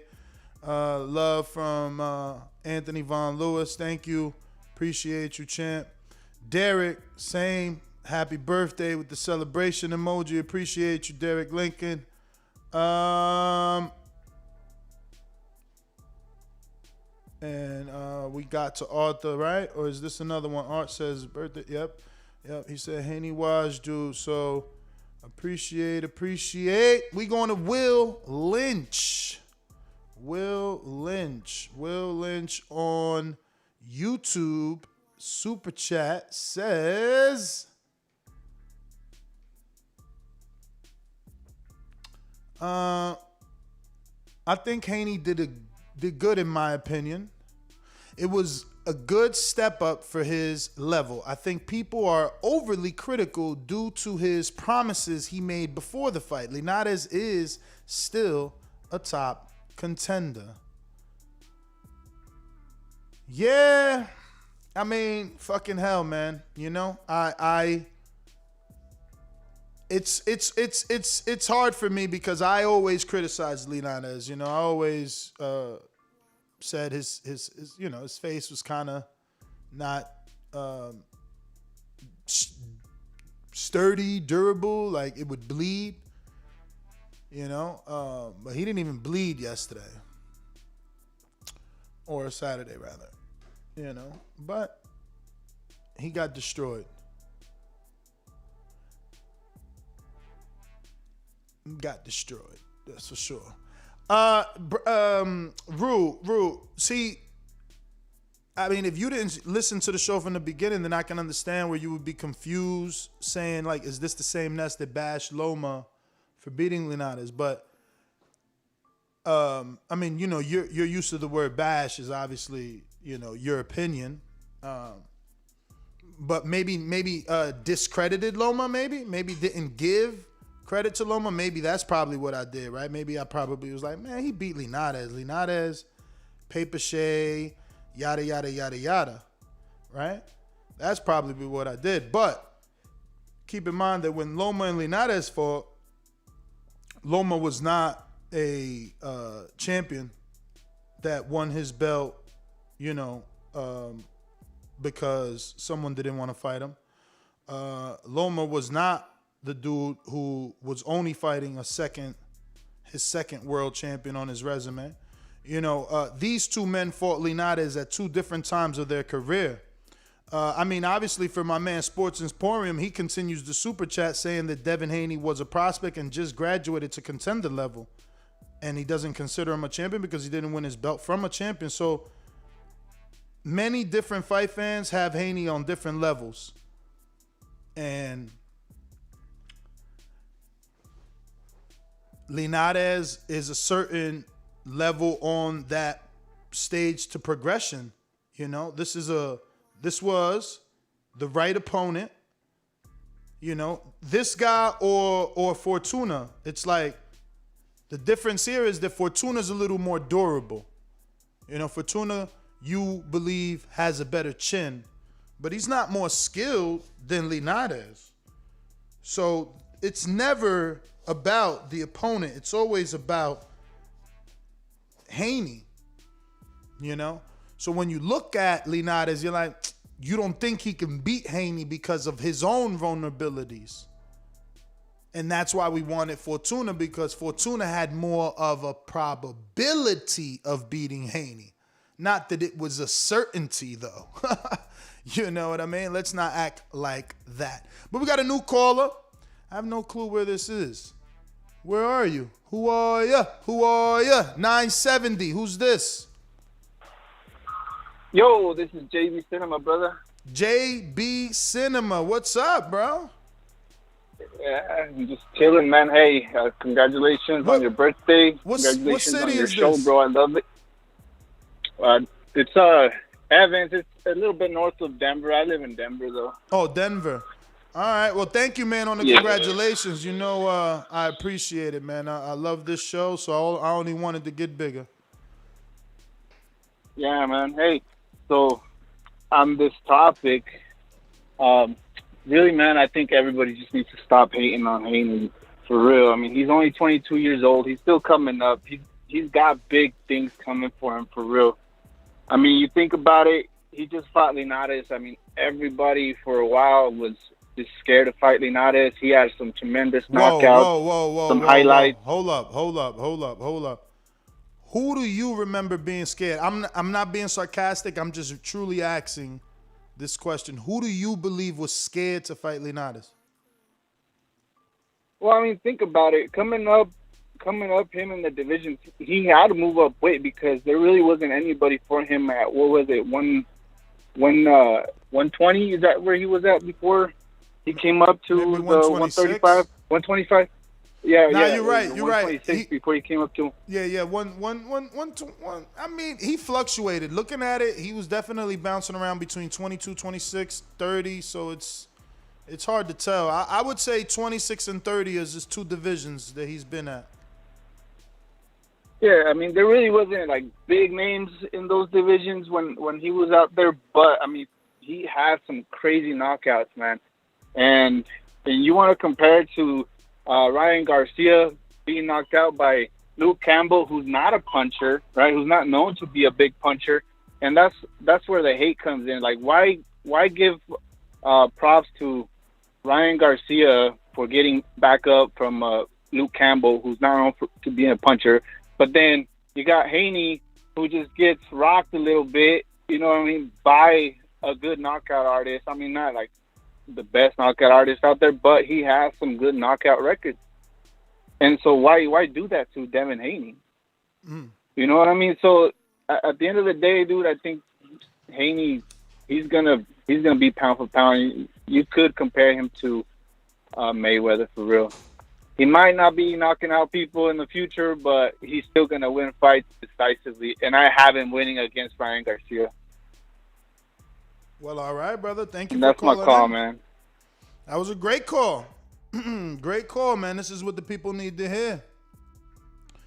And I hope Bill hears that, man. You know, Bill and Devin, because skills pays the bills, man. That phrase has been in boxing for a while. You know, knockout sell. But skills, oh, man, them things pay the bills, man. Look who it is, man. This is what I'm talking about, man. Never close a door, man. You never close a door. Yo, first of all, let me say, I don't pay showtime to see you all there, not even putting a goddamn motherfucking effort. If I want to see two motherfuckers just fight, I pick up a fight with somebody in the street. Don't need that shit. You don't love that sport, my dude? Just move along. Gone. Fuck you. Next. What a great show. Thumbs up, donate. Hey, yo, what's happening, people? Georgie Don't call it a comeback. What's up, Yo, my happy friend? birthday, Mr. Gibbs. Thank you, man. I Happy got a smile birthday, here. bro. My Dominican brethren here. Boston, stand up. Hey. What's up, man? Saludos a la República. Yo, tell this nigga I call him back. It's Ned's birthday. Sorry, mommy. Somebody was calling him back. Yo, anyway, Mr. Gibbs, shout out to you. Shout out the boxing boys, man. Thank you, This brother. shit is bananas, bro.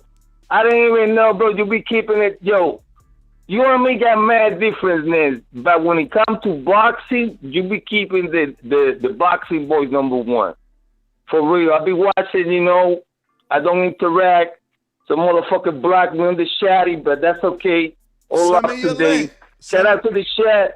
Send me your link so I could unblock you. I need the actual URL so that I could just be right on your channel, and then I is able to press unblock. Because we had a lot of mods. There's hardly no more moderators because everybody gets upset. Baby, I know how it is. Boxing is one of the most divisive sports out there. We get tribal. We rock Mexico. We rock USA, UK, these, that, the third. But at the end of the day, people just want to see the fights. Let me just talk about Haney real quick. Man, they're hating on man. They're hating on him. I'm a hater myself. Because I'm from the old school of boxing that I want to see my champions young, Texas young, bro. The Trinidad era, you know? All these great champions, fucking Vargas champion real quick, 2019, real quick. And lately, because they know that the fight could be bigger and bigger and bigger, they just milking these fights, bro. You know, Haney, okay, so who are we going to fight next? That's the question. You want to silence the haters? Who you fighting out there? You really fighting Tio? You fighting Tang? Who you fighting out there who can crack? That's it. Yo, shout out to everybody out there. Donate, support. I gotta go. I'm outie. Georgie, man, thanks for calling in. Champ, send me that link. You know you got my email. Send me your YouTube in the email, and then like that I can unblock you right now. Who's next for Devin Haney? Is it Ryan? Does he muster up the courage after seeing the alleged vulnerability of Haney? Does he say to himself, well, I'm not a 35-year-old Venezuelan. I'm young. I can do it. And you, his fans, you should be telling him, you can do it. Yeah. Get him in that fucking ring. Let's get Devin Haney a new contract because it's up. It's up. They got to pay. They want to keep a champion. They got to pay. Keith in Brooklyn, what up? Yo, it's good, man. That's how you, man. Happy birthday, brother. Thank you, brother. Appreciate it. Yeah, so pretty much I'm calling by Haney. I think it was a good performance. I do understand where the criticism comes from. His last performance, everybody wants to see a knockout. If you compare him to the four kings, pretty much all of them had knockouts in last opponents, except for Tio. But look at the level that Tio was fighting. Was fighting Lomachenko, was fighting that Japanese dude. So I do understand the criticism. And the comparison with Ryan and Haney is a little different because Ryan got knocked down, but he came back and stopped Luke, whereas Devin just pretty much held for dear life. Now, again, I'm not criticizing Haney. I think it was a good performance. I think he did what he had to do to win. But I'm not mad at the criticism he's getting. But at the same time, Ryan did have an opportunity to face him. Ryan chose not to face him. So, you know, Ryan should chill out with the commentary. But that's pretty much my call. I would like to see Haney fight either. I would still like to see him getting there with Rolly. Him or Ryan getting there with Rolly just to shut that kid up. But I wouldn't be mad at seeing them fight too. That's my call. Man, after talking to Leonard, no way they put him in there with Haney. Mayweather Promotions got plans for their fighters that's never on par with the boxing fans. We need to just let that shit go. Understand that they're gonna give us great fights, but their definition of great is different than ours. Their definition of great is not a great fight, it's a great event. Who's putting asses in seats? Who's selling units? You know, shout out to Leonard Ellaby. He gave me so much time at the Tank press conference, and you know, damn, all these years later, I finally got to understand him better during that conversation. They don't care about us. We are just a small fraction of people. Boxing is bigger than us, and they do not have us in their plans ever. Not ever. And this is what I'm saying. Some fools, you know, that come into the chat when we do Tank streams, they say, oh, Tank failed on pay-per-view, but his next fight's pay-per-view. That means it wasn't a failure, ladies and gentlemen. Understand that not everyone is Floyd and Anthony Joshua and Canelo that get 35, 25 and up. There's not Wilder Fury. You know what I'm saying? So you don't need that many units, man. Understand that when I talked to Steven Espinoza before the Mikey Garcia Earl Spence fight ever happened, when it was just Espinoza, would you pay for that fight? Would you want Earl and Mikey? He said, yeah.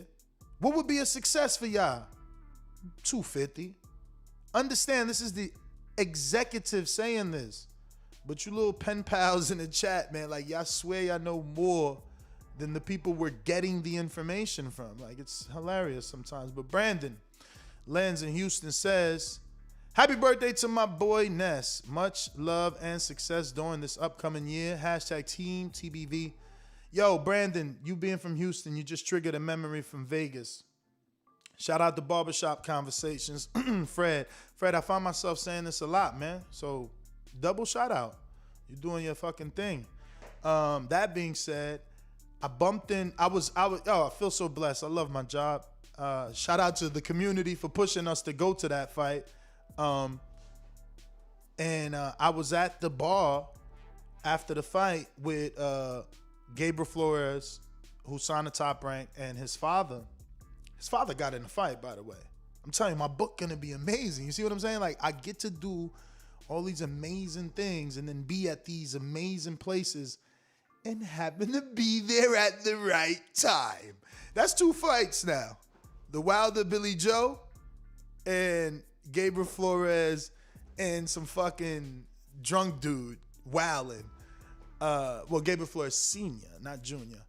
But where the hell I was going with this? Why did we get here? We got here because of Brandon's Super Chat, which brings us back to Fred from Barbershop Conversations, who interviewed a young lady that I don't know like that until yesterday, or rather Saturday. But small goals for me, right? So if your goal isn't to be rich, or rather if your only goal isn't to be rich, then almost every day you can wake up happy. So Saturday, right? Like, again, because this whole show always was like a coincidence, a happenstance, a thing that just happened to be, because I felt like, damn, there's no one I can talk to. There's nobody for me to talk boxing with, because my friends weren't knowledgeable enough. It's like classes in session when you got to talk to my friends. You got to teach them. I only have one best friend who happens to be Cuban, and that is why he knows about boxing.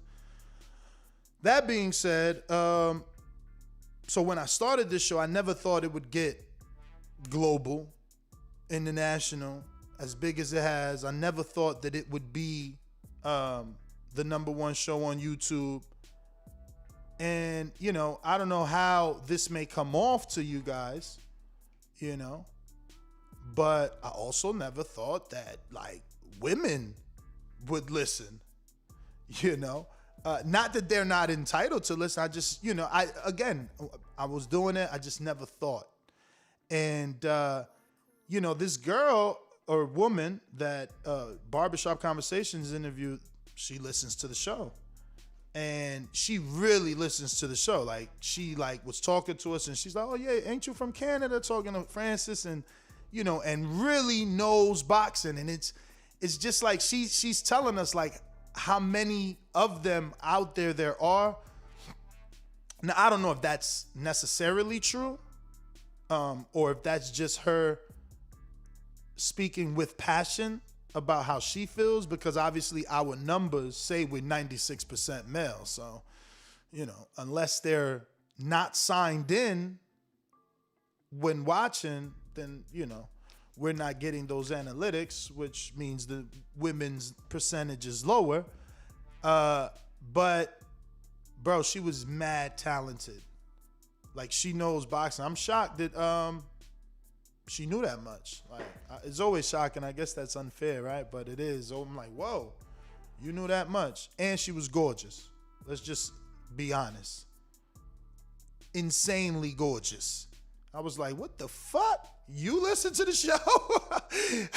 I'm like, you need to come to an appreciation night and show these dudes who's listening to the show. I couldn't believe it. I'm telling you. So shout out to Barbershop because she said that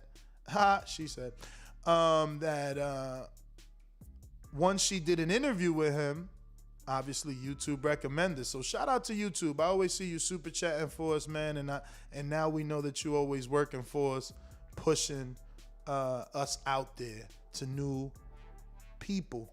Now we just got to get her to call in because she knows her stuff. And she likes Micah. She's happy we got Micah, man. So hopefully Micah K can inspire some other women to call in and even be on the panel, man. You know, I would love to get the GWOAT on regularly because she got some opinions, boy. I'm telling you. Let me see what I was just doing here. Okay, I'm sending Bill Haney the link. My man Bill woke up for us on the West. Let's give him that. Bam. We got a lot of super chats, so I'm going to get to that while I wait for Bill, right? I'm going to screen share. All right, next up is Edwin Solano that says, boxing is in good hands. Happy birthday, Fantastic Four. I'm assuming that's the whole panel is the Fantastic Four. We will be together. The whole panel will be in rare fashion together in Wisconsin. Even Enrique is going to be there. Myself, Francis, Mario, everybody. Bill, good morning. Is it Bill that jumped on or is it someone else that jumped on? No one yet. All right. Keeping it moving. But yeah, we will all be there, man. It's been a minute since we actually did a show with Enrique, so that's going to be fun always. Ja the Real back with another one. Shout out to Ja, man. That's the third one. Let me go ahead and ring that bell, man. 3 times the charm. Let me see. We got Ja the Real says, what's more important, power or wins? Let's ask Mayweather. Shh, emoji. Yeah, man. Yeah. You ain't lying about that. But the thing is, and you know how people play that off? They always go like, oh, well, Floyd, Pretty Boy Floyd was a killer. Was. Ruin a 504. Was a killer. Ruin a 504.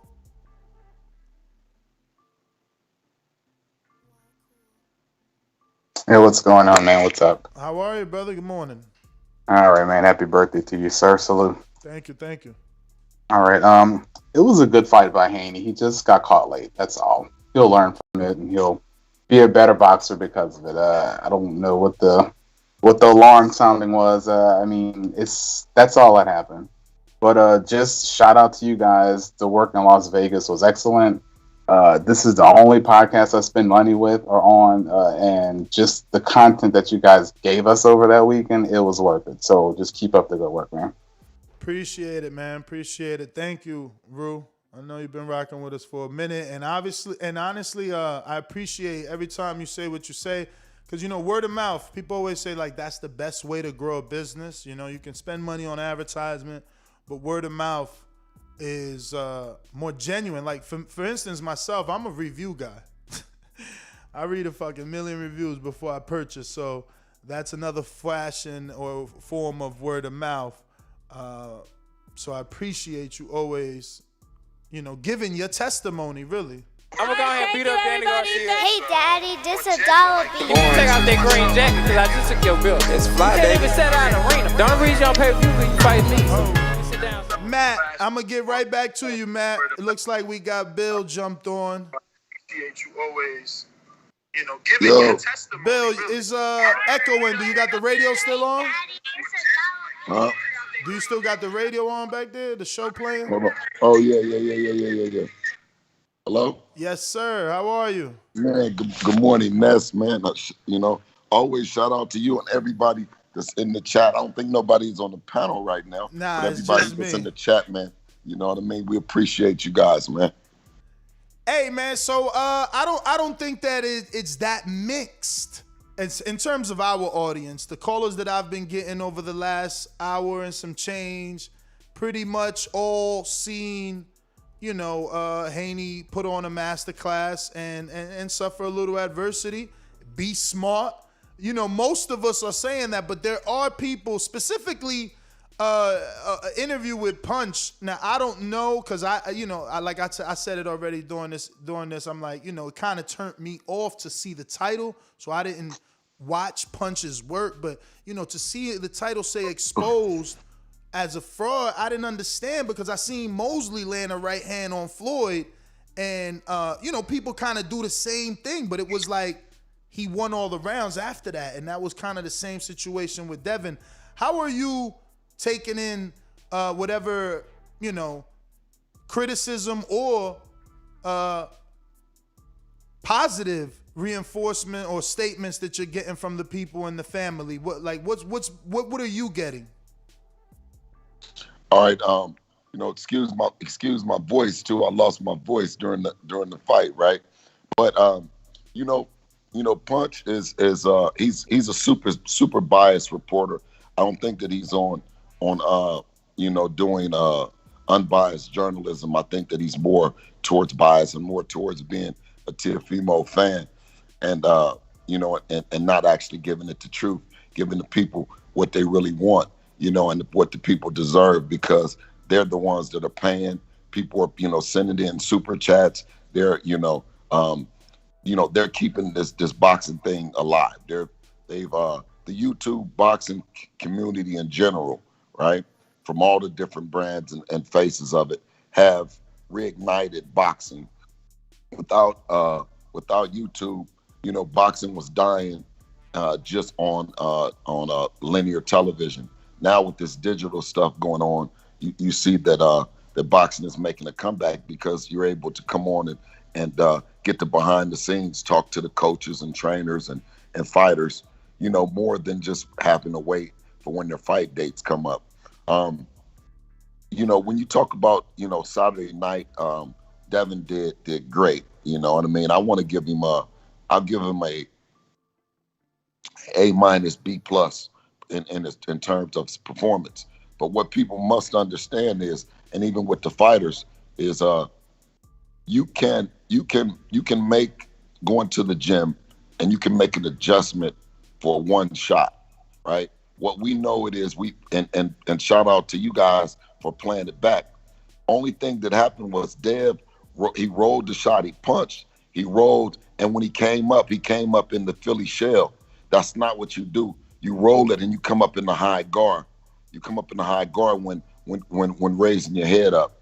And we can make an adjustment there, right? We can spend 8 weeks in terms of rolling the shots and coming up in the high guard and your defense and stuff like that. But the thing that Devin did, and you never do as a fighter at any level, whether you're young or old fighter, is lose respect for your opponent. And Dev was beating the shit out of Linares. And as a young dude, he lost respect for Jorge Linares, right? When he was the first 6-7 rounds, you saw him have so much respect for him that he was keen, he was on top of his game, he was watching him, he was beating the shit out of him. But as it went on, it was surprising to Dev, and it was a learning experience that a fighter like Linares would still carry power late in the fight. Traditionally, after you've put on that kind of beating on a fighter, he's not as strong. So, it was just something to learn and something to grow on. And I'm glad that it happened now. I'm glad that it happened early against a fighter like Jorge Linares, so it will prepare him to fight, even on a bigger stage against maybe even a stronger fighter.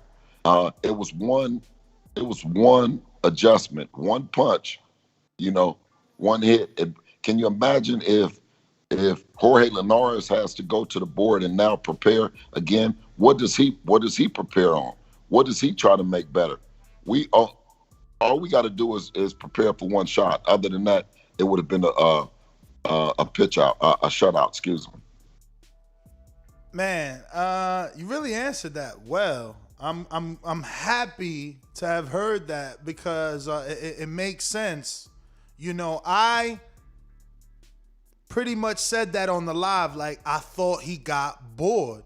So, I mean, maybe I used the wrong word. Bored and lost respect, for me, could be the same thing, because it's like he was doing his thing so easily that, you know, he changed it up. Instead of sticking to the first 6, I mean, he does the same thing for the first 6 rounds, and it's Canelo Mayweather. It's a shutout if he does it for the second half. So I felt like he got bored, so he changed it up, and that's why he was giving us that type of fight. But, you know, you're saying he lost respect, which makes more sense, because it's like, bro, this dude can't touch me. Fuck it, I'm going to get him out of there. So, man, thank you for giving us clarity on that. So, thank you. Hey, thank you for putting up that video in slow mo. You know what I'm saying? Because you know, after, I mean, my voice is hoarse, everything. I don't watch the fight the very next night, you know, very next day, you know, just watch the whole fight back. You know what I mean?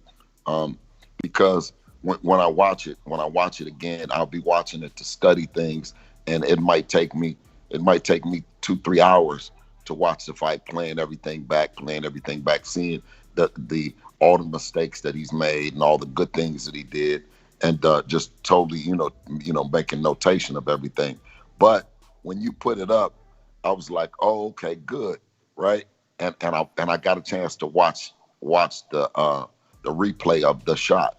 And outside of that, there's no big spot that stands out in the fight that Jorge dominated him. He didn't dominate him for, you know, a minute and a half of any part of the fight, right? So we talk about Devin going in there and surprising the world with something. And I talked to you after. I said, watch, man, it ain't gonna be nothing. Watch what we do to him. Watch what you doing. You like, yo, Bill, man, this dude, you know, you were concerned that maybe I might have been maybe too confident going into it. But like I said, is that we knew that we were going to show the world something different than what Devin has been doing. And when you talk about a fighter like a Teofimo Lopez or a Lomachenko, you don't see inside fighting. None of those guys that you need. You know, Teofimo needs air to breathe. He needs that mid-range to get his big shit off. You know, he also fights in the behind the shoulder, right? And up close, when you're fighting behind the shoulder, you know, you stand a chance to get hit. You know, Floyd was a master at making the move from high guard to behind the shoulder seamless. And you know, maybe I'm giving away a lot because, you know, now guys will kind of try to prepare, you know, for it in different ways. But we're going to be preparing too, you know. And if you saw growth in Devin, then you're going to see even more growth in him in the next fight. So we're not worried about it. So Bill, I want to give you an opportunity because I know you'll get this question and people are, you know, going to be talking about this and already have the criticism out there of you not allowing Ben Davison enough time. So can you just obviously let them know what I know about the time that you and Ben connected, and then obviously your reasons for not giving Ben, let's say, the keys to the car was the metaphor that I used. Well, Ben came in the last 2 weeks of the training camp, right? And it's kind of hard with a fighter that you get 2 weeks with them and you're able to drive a car with that much performance, that much motor in it. You know what I mean?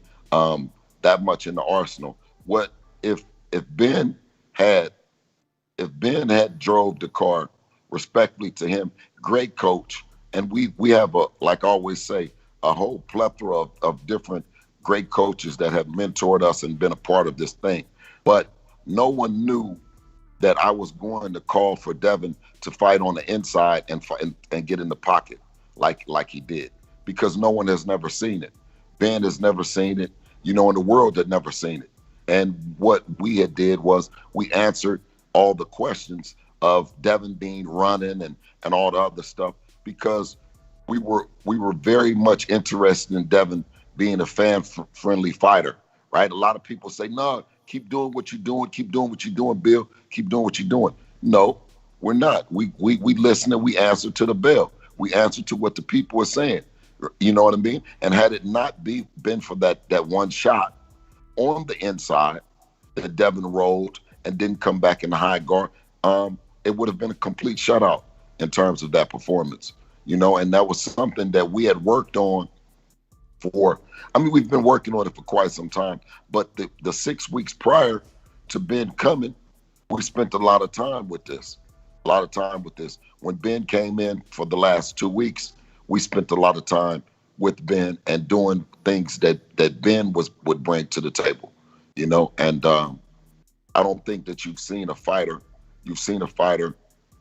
that Ben has had that fought like that. You know what I'm saying? Fought with that style. You know what I mean? That walking them down, you know, behind the shoulder, rolling the shots and doing all that shit, that comes from the Mayweathers. That's from Floyd Sr. and Roger Mayweather, respectfully. Do you think that obviously you saying you gave the direction, so were you calling for Devin to use more of that left hook? Because I felt like that was the problem, like staying there for that third punch. Linares was trying to counter. He was not countering. He was trying to hook with Cha, and sometimes he was catching Devin. Sometimes Devin was able to keep the phone up and block it. But like every time I seen danger, I seen it when it was him throwing the three and, you know, being around too long. Right, but the left, yeah. Oh no, it's dangerous. It's dangerous fighting it when you're boxing. And boxing, you're gonna get hit. Like when you swim, you're gonna get wet. You know what I'm saying? And the shot that he hit him with wasn't the hook. It was his famous right hand, which we had prepared for that. And he didn't hit him with a flush right hand. He didn't hit him with a flush right hand like that, but the one time. And I said, you know, and I can't say it enough, is that, you know, if you don't stay focused, you know what I mean, and keep respect for him, just like he had the respect for him in the first, you know, through 10 rounds or through 9 rounds, you know what I mean, then you end up getting caught sleeping at the wheel, you know. And we know that hook was there, you know what I mean, but very seldom does Jorge knock anybody out with the hook. He hooks to his brick. And Dev, you seen Dev holding that phone, catching the hook. You've seen him hit him with a body shot and roll up under the hook. You know what I'm saying? The hook was never the punch that did the damage. It was his famous right hand, the right hand that he sat Lomachenko down. You know, the right hand that he set Luke Campbell down. You see what I'm saying? And the right hand ultimately that he hit Devin with. But if Devin had never been hit, everyone would say, you know, well, we were, you know, can he take a punch? Well, we know just like from the great Roy Jones, you know, that Devin has some whiskers. You know, he has a hell of a beard, in the sense of that, you know, he got hit with it. You know what I mean? And you know, he made it through it. You know what I'm saying? And if he had not been hit, these questions would not have been answered. I mean, Loma fell down for a shot that was less powerful than the one Devin and also Luke Campbell. You know, so let's give him credit. Everyone says food. Did they say that Lomachenko was food when he got dropped? Did Ryan Garcia not beat and answer questions when he got dropped, right? Everybody praised Ryan Garcia for getting dropped and getting back up, right? Well, Devin didn't get dropped. You know what I'm saying? And then came out in the 11th, you know what I mean? And stayed in there on the inside. He wasn't on a bicycle backing up. You know what I'm saying? I mean, if Jorge Linares is still Jorge Linares, then you when you were punching while you guys were tangled up before, you know what I mean? You were punching on a break. He was doing rabbit punches. He was doing everything. You know what I'm saying? So don't let him grab you then. You see what I'm saying? Don't let him grab you and then fight.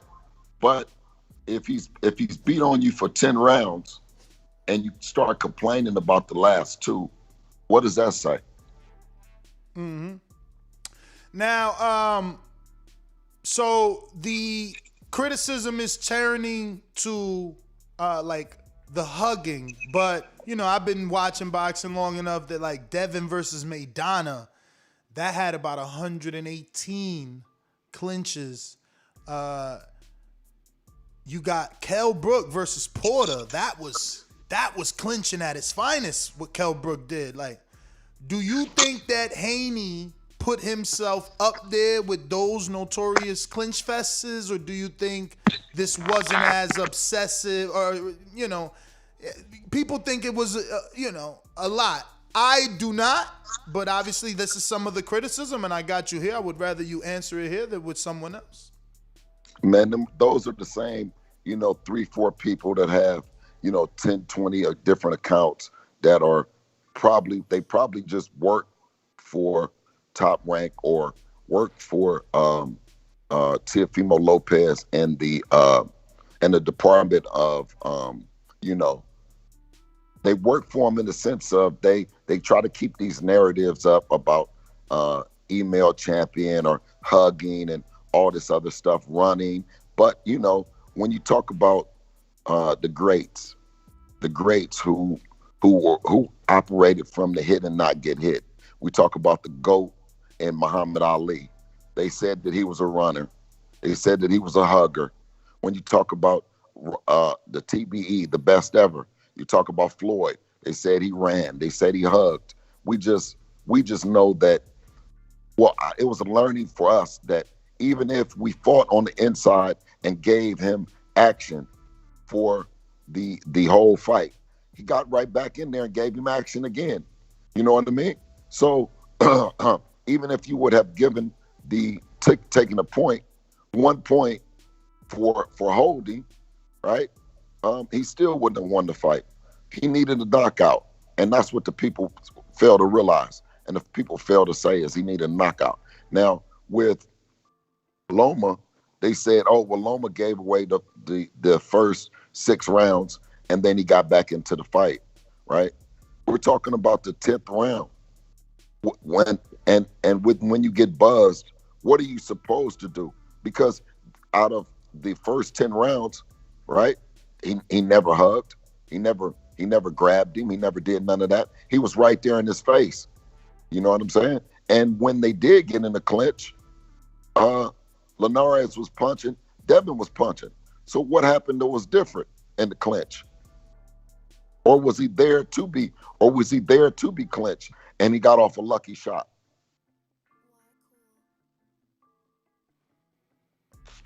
So obviously Tio has been saying Devin is next. Before you answer that, do you think that is real, or he's selling tickets to his fight? Because it's like, you know, I said that like last week during the build up to Haney Linares. It's like, is Tio telling people Haney's next? You ain't getting away that easy because he wants us to tune into Cambroso in an expectation that he does win so we can get the Haney fight? But is it genuine? I'm asking you. It's not genuine. It's not genuine. And I don't try to kill off boxing by that, but Kambosos doesn't, it's not going to get my look. I'm not going there. I'm not watching it. I'm not none of that with him. You know what I'm saying? He talks about Devin more than he's talking about Kambosos. He wants Devin to help him sell the fight. He wants J-Lo to help him sell the fight. He wants the other artists to help him sell the fight. When you talk about us, we didn't even have the traditional undercard that people would have wanted to get behind, right? We didn't. I mean, and I don't want to say undercard. I want to say co-main event. Our co-main event was big. It was not big. When the fight was initially announced, it was announced Devin and Jorge Linares, period. It wasn't, they didn't give the co-main, never gave the undercard at all. And there's no disrespect to those fighters that were on the undercard. they just weren't the undercard that traditionally goes with a fight the magnitude of Haney and Linares, which says that we sold the fight. That says that Eddie spent a lot of time with Canelo and Canelo's fight. He didn't spend very much time building up Haney and Linares. You don't see the pressers and the everything that you see with Lopez and Kambosos and their attempt to sell that fight, right? But you still see that Devin and DHP did a great job in getting the message out that this was going to be a fight to be watched. And I think that Devin proved that on Saturday night by opting to fight in the style that he fought. Now, I guess this one as a dad, how did you receive the boos? Loved it. Why? Because we knew until we got to a level that we brought the haters out. Because see, the haters, they pay tickets. They buy more than the actual fans. Mm-hmm. You know, the haters want to sit front row. They want to be able to the boos for you to hear the boos and stuff like that.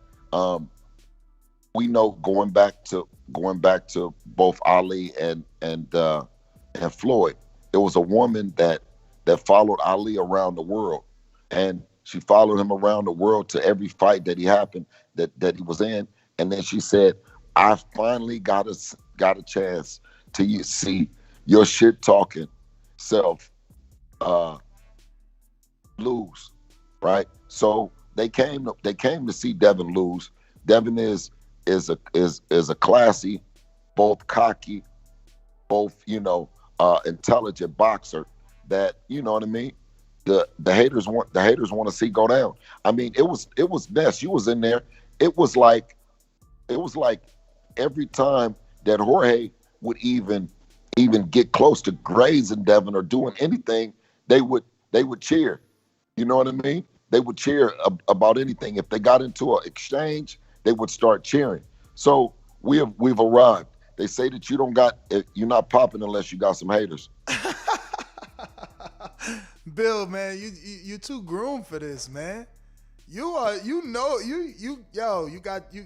what you're doing, man. You know how to answer these questions for real. This is nothing to y'all. I love it, man.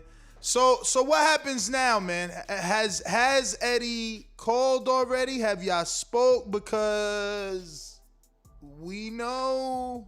Because let me tell you that. Because let me let you know. Because for the reason that we have a 10 a.m.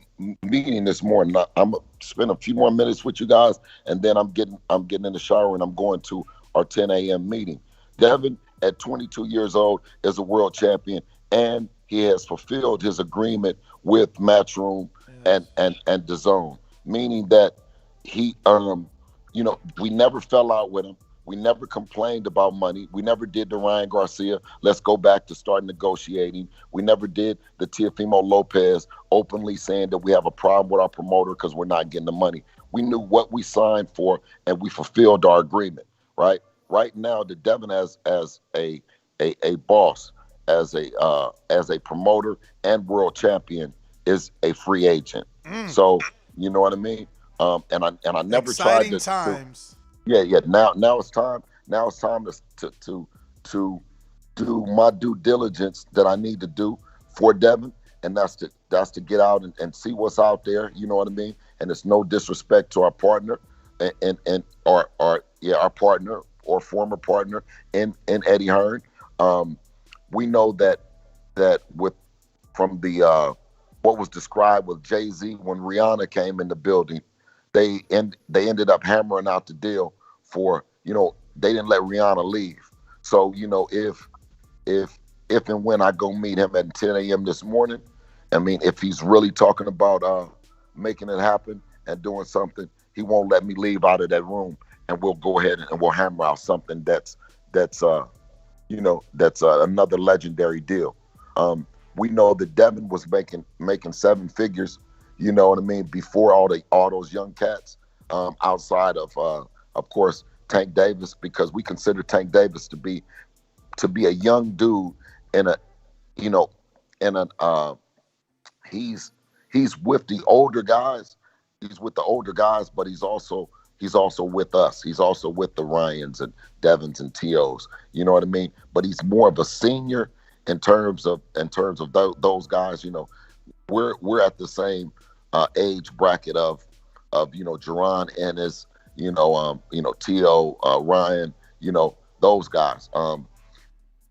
We know that we were given an opportunity that I think that we showed that we are a real company. We are a real company that are able to go to platforms like yourself and get this fight off.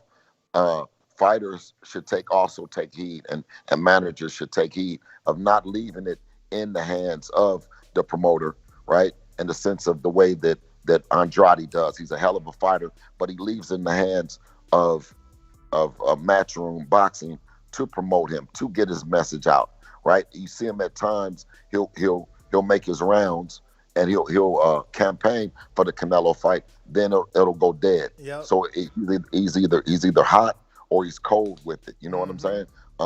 We spend a lot of time on these platforms, and nothing is going to change. Nothing is going to change. The only thing that's going to happen right now is that I'm going to the meeting and I'm going to be talking plenty of shit.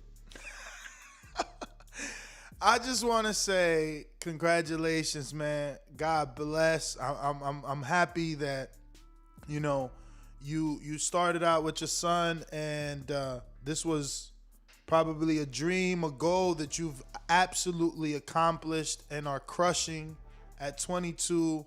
You've built possibly, like, a caller already said, like, people hating on Haney, he's going to be pound for pound. It's funny because I was very critical of this opponent. I didn't want this opponent for many reasons, but it's funny how something that I didn't want made me love Haney more. Like, I got to see the skill more. I'm happy that I was there ringside. Like, I couldn't believe that Linares, for them first 6 rounds, he didn't have an answer. Like, this allegedly great boxer, like, because I never fucked with Linares. Like, everybody always thought he was this great boxer, and the second coming, and Freddie Roach, he's trained with Roach, and all this. He's so fast, and brother, he could not fuck with Haney. Haney was pulling out on him, slipping that left hook all the time. It was like the Matrix. It was crazy. He wasn't even really jabbing. It was more like a pull of the jab to the guard, and then just looping the right hand either around the guard to the head or to the body. Like, he did whatever the fuck he wanted. It's funny. Again, like, I thought he needed a knockout because of the haters. But for myself, the performance for myself, I end up loving it. You know what I mean?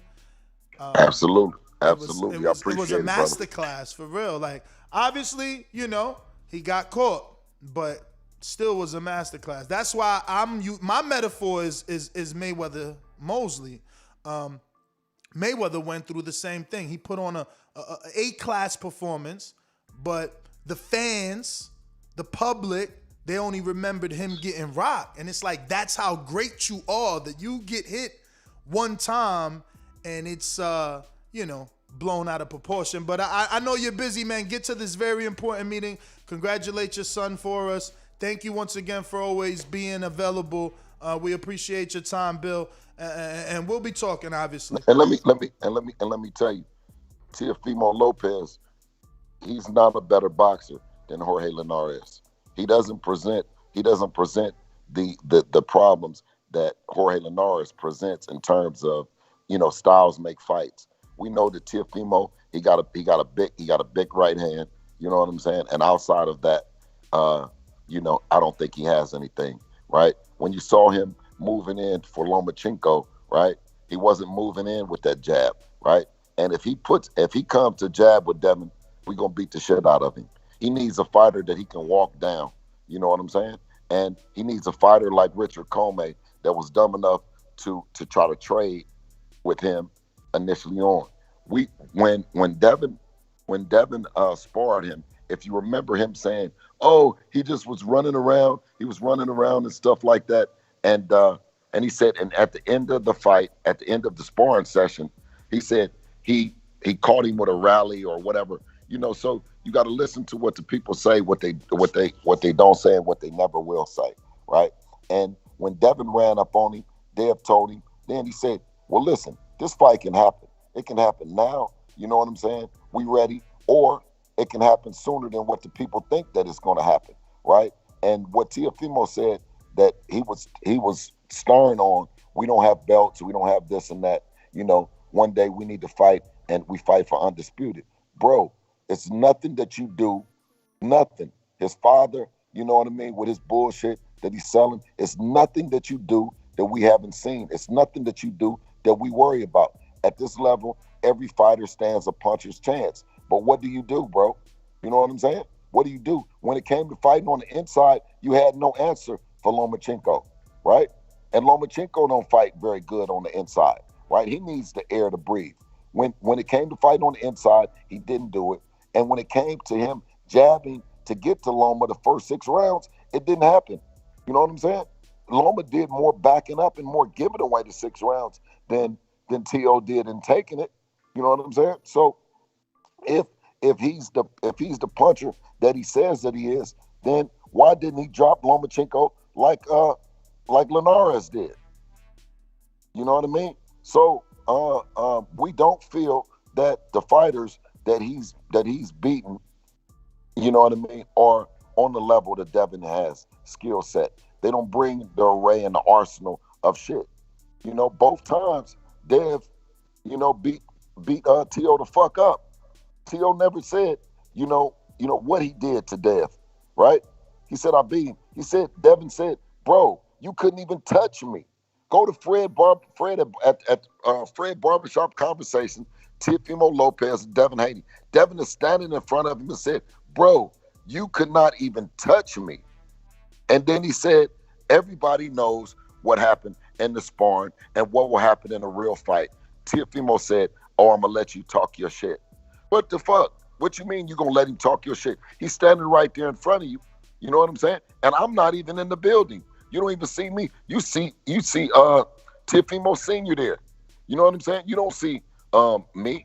You see Teofimo Sr. and Teofimo Sr., T.O. and Devin. And where was all that energy then? But then you get on the internet and you start talking this shit. We wanted you in the WBC tournament, you know what I mean, that you got out because you said, even on champ side, you said, why would I fight more fights to get to Lomachenko than going over here and fighting? Well, listen, bro. You didn't win the Lomachenko fight, bro. You're on the same company with Top Rank. Top Rank likes to make fights in-house. You didn't win the opportunity to fight with Lomachenko because you did something great. You didn't do anything great to win the fight with Richard Comey. Nakatani had beat no one before he fought you. He had beat virtually no one. Go on BoxRec and look up what Nakatani did before Teofimo Lopez and tell me, does that earn you a shot? You know what I mean? We beat Zaura Abdullaev, right, who had already beat Hank Lundy. Beat the shit out of him then, and it was a different Hank Lundy then, right? So to get in a position to fight we were going to fight Luke Campbell, you know what I mean, for the vacant belt. Top Rank came in, right? Hall of Fame promoter Bob Arum came in and petitioned to the WBC to fight for the vacant belt, even though he wasn't even in the WBC, had never been in the WBC, never fought anybody, but he petitioned the WBC to fight, right? And then after he petitions the WBC to fight Luke Campbell for the vacant belt, he then put requests. You go in there and look under the request that Lomachenko made. Lomachenko, where Mauricio Suleiman says no, Canelo and Lomachenko both requested for the franchise belts. So he petitions on one hand to fight for the vacant belt with Luke Campbell, then comes back and petitions a request to become the franchise champion. What Bob Arum did was his best to not to give Devin any food to raise Devin's profile. Instead, he's one of the fighters. He's one of the companies that was interested in signing Devin before DAZN, right? He's still one of the companies that's interested in signing Dev right now to this day. You see what I'm saying? So when everyone talks about, you know, what Teofimo earned, all the fights were in-house. He never went out the house to try to make a fight happen. You know what I mean? So I just want to make sure that I carefully point out that, you know what I mean, that we've always wanted to fight with T.O.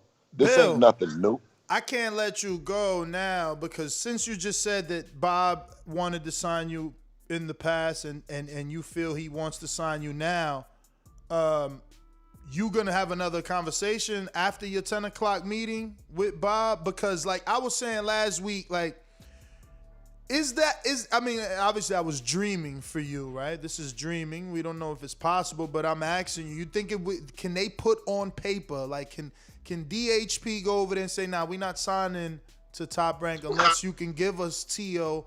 and Josh Teller? Could that be like in your contract? The way that Crawford has in his contract, like if you don't get me Pacquiao, you got to give me $1 million on top of my purse. Like that was the, you know, new. Yeah. We're, you know, with anything, you're able to go in and talk for anything. You know what I'm saying? But ultimately, when you talk about a fighter that I think both Gennady Golovkin signed with the intention that he was going to get Canelo, right? Yes. Golden Boy signed the paper on behalf of Canelo that Gennady Golovkin was going to get Canelo, and ultimately it came down to the fighter. You cannot get a fighter in the ring that doesn't want to be in the ring. You know what I'm saying? Because it would then mean that we're going over and signing and saying, just like Triple G did, right? We sign and say that you have to deliver us this fighter when the fighter hasn't signed anything that said that he's going to fight Devin Haney. Yes. You know what I'm saying? So we don't want to be hoodwinked, bamboozled into believing that, that to believing that T.O. is complaining, right? You got T.O. complaining with Bob. You got Terrence Crawford complaining with Bob. You got Bob complaining about Terrence Crawford, who's one of the pound-for-pound greats, right? And when you talk about them making the fights happen and paying the fighters, I would just have to sit down and wonder and ask, well, I'm wondering, but I would have to sit down and ask Bob, what's going on? You know what I mean? Before we get out, why are these fighters upset? You know what I mean? You heard rumblings of Lomachenko being somewhat upset a little bit, you know, after the Teofimo Lopez fight. Yes. Why didn't that fight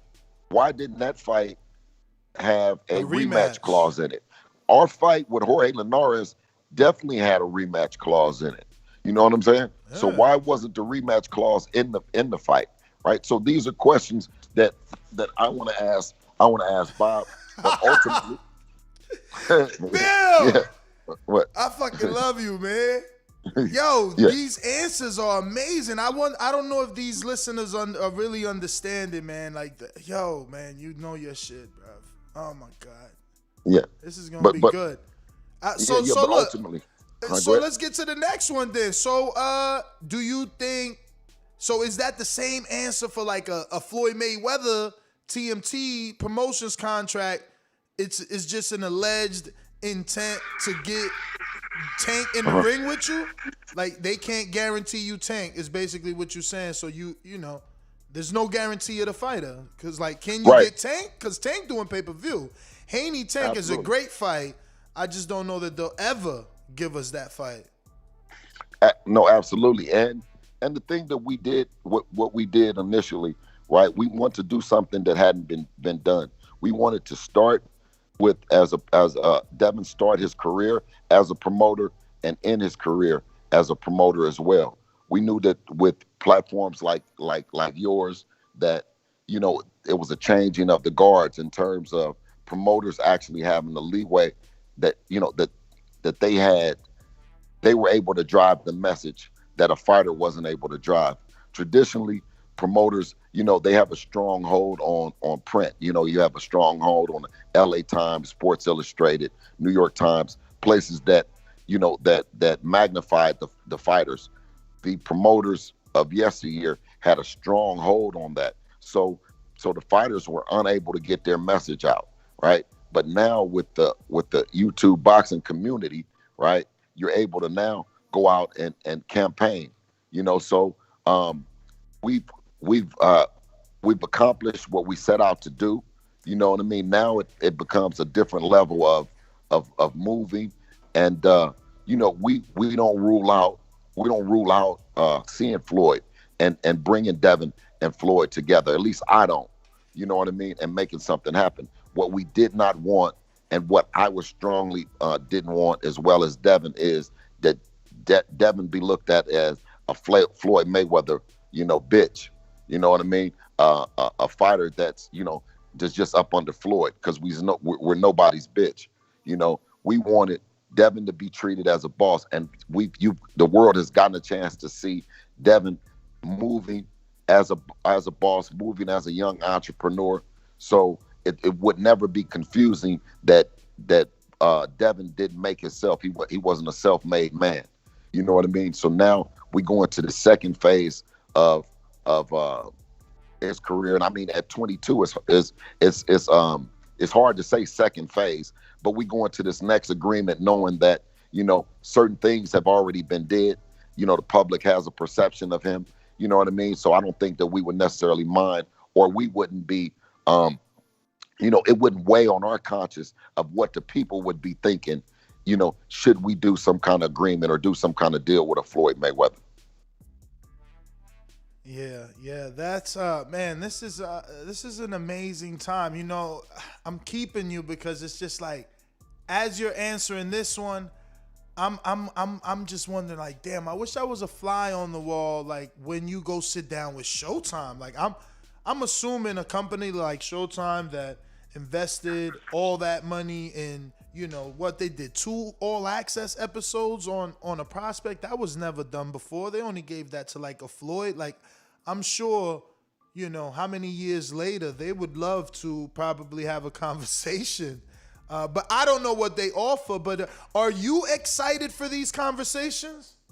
Oh, absolutely, and I'm absolutely. I'm excited to the point that we didn't burn any bridges with Showtime. We didn't burn any bridges with Eddie and DAZN, in the sense of I'm able to go in there and talk shit and say we fulfill our obligation and our responsibility, even when when others will say, well, what is Eddie doing? He's not promoting.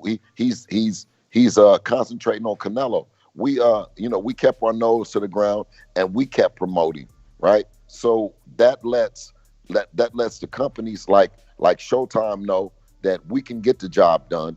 That lets Bob Arum know that we don't solely depend on him. So give us our grams as being bosses. You know what I mean? It lets Golden Boy, who's operating with Triller, I should say, who's operating with Triller now, that if you want to be a part of the Devin Haney, the Devin Haney train, then give us our respect. You know what I'm saying? So we have some good things to talk to these companies about. We're bringing the hardware. We're bringing a fan base. You know what I mean?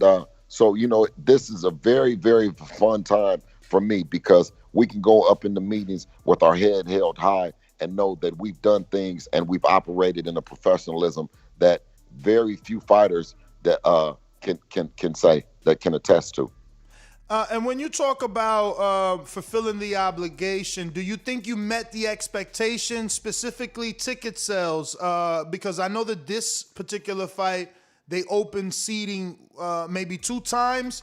But do you think that Haney has showed not only Eddie and Matchroom, but any other potential business partners that he is a ticket seller? Yeah, and also Devin is the first fighter that was made on YouTube. Devin was made on the digital platform that has been now embraced by the top ranks and Showtime. Showtime just did a deal with Jake Paul. You know what I mean? So they're now in the business of finding fighters that have a digital presence.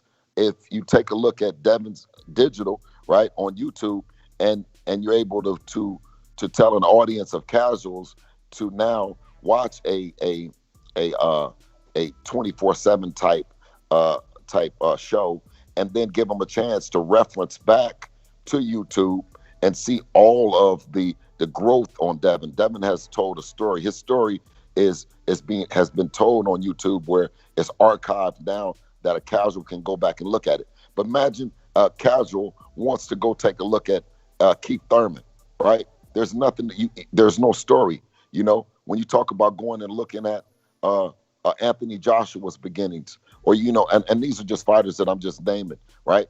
Even when you talk about looking at Floyd Mayweather's beginnings, it's not there. You have Devin's fights in Mexico. You have the behind the scenes of it. You have his amateur fights on there. You know what I mean? He was made on digital television, and that's why I'm so, you know what I mean? I hold you and your show and all the other shows so near and dear to me, that, you know, we did something that no one had did before. You'll see fighters now being made on there. Of course, you see Jake Paul and Logan Paul. They were made on YouTube. You know what I'm saying? And then they made that transition over to the boxing community, right? Over to Showtime, linear television. So yeah, man, it's just a great time for us, man. And like I said, I'm talking a whole lot of shit in these meetings. Listen, you talking shit right now. I see you, man. I hear it. I hear it, that because you're so right. You know, you brought it full circle. I'm telling you, people gonna think I'm fluffing you, but I'm like super impressed. You're bringing it full circle. You're right. Devin was made on YouTube. Now here is Showtime signing a YouTube boxer. Like, that's fucking crazy. Bill, I don't want to hold you, man. I don't want to hold you, man. I appreciate you, King. Man, thank you to everybody in the chat, man. And you know what I'm saying? And we look forward to seeing you soon, Ness. Thank you, man. I can't wait to see what's next, man. I cannot wait, man. Yeah, you already know, man.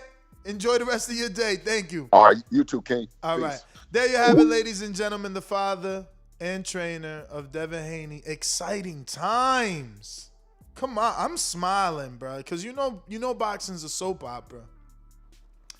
I can't wait for Coppinger to drop the leaks of, you know, Haney being offered a 3-fight deal with Showtime. Wow. Let me go without going to BoxRec and all that, but I'm about to go to theboxingvoice.com/rankings, where I can screen share my beautiful rankings all lined up. I can't wait for my man Ben to just fucking bet, please. Please just put the IBO there. Stop hating on my dudes. They my dudes. They my dudes. Where we got? We going to 135. Let's make a 3-fight deal right now, man. Let's play a game. You know I love my show. We ain't gonna go nowhere. We gonna play a 3-fight deal with Showtime. First name came to mind without pulling up the rankings, absolutely, was Rolando Romero. I would love that fight. And, you know, Bill obviously told us networks, well, not networks. He didn't say that. Fuck. Bill, if you're still listening, let me know if you think the network can guarantee you the fight, because that's different, right? The promoter can't guarantee another fighter the fight, but the network, they the ones gonna open the wallet, right? Like, it's the network that is willing to negotiate with Canelo when he's ready to fight Gennady. So, that being said, and with that in mind, Showtime, because it could be Showtime or it could be Mayweather, right? It's different. But if it's Showtime, they're the network. They're the ones that's going to convince Mayweather to do the Tank fight, because they're the ones that's going to dump the money at Tank. Because Tank is the one that's going to not want to fight Haney. Let's be real. Whatever y'all seen, whatever y'all thought, at the end of the day, them skills, they about to pay them bills. And the truth is, Even if you think Tank is a devastating puncher, he gotta punch Dev. He gotta punch Dev. Yes, Leonidas is 35 and Tank is not. But styles make fights, man. It's a different fight. Let me see if Calvin Ford around, man. Let me get Calvin on this motherfucker. I'm gonna stop texting Calvin too. We gonna call him, y'all. I ain't got no co-host. I need an intern. Damn, I think it was Matt or Scott.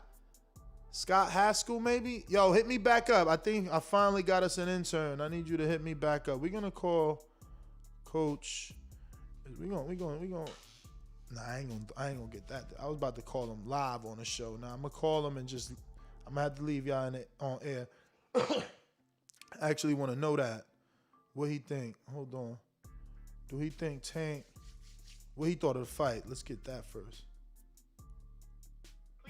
Oh, come on, Calvin, man. It's 12:25 on the East. He in the gym. Coach, what up? You know what? Let me hit up Henry. Oh, my God. I dropped the ball.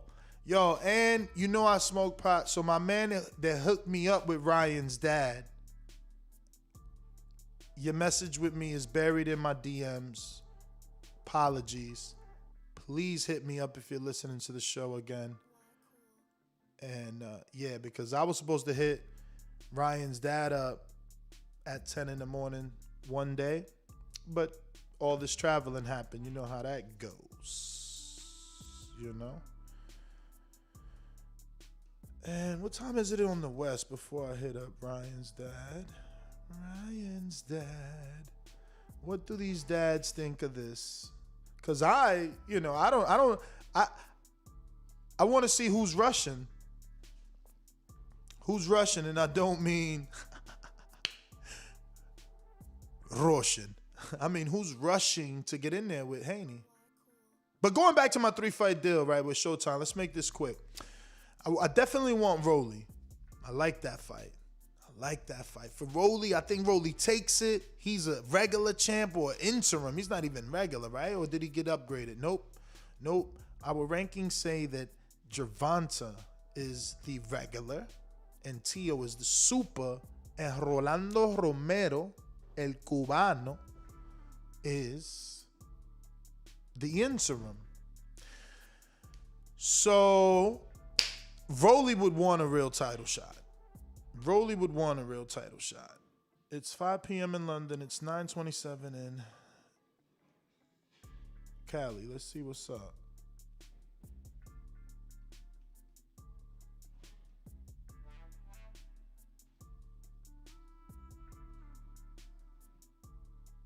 A little bit of silence.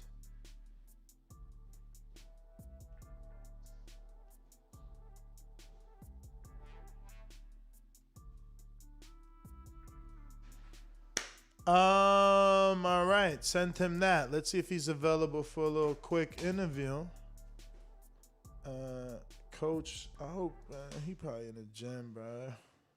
As far as Calvin Ford. But anyway, so who else could they give him? I got Rolly. Oh, Javier. Javier is obviously with PBC. You know, not that they couldn't give him to him over there, but they still could give him to him. You see?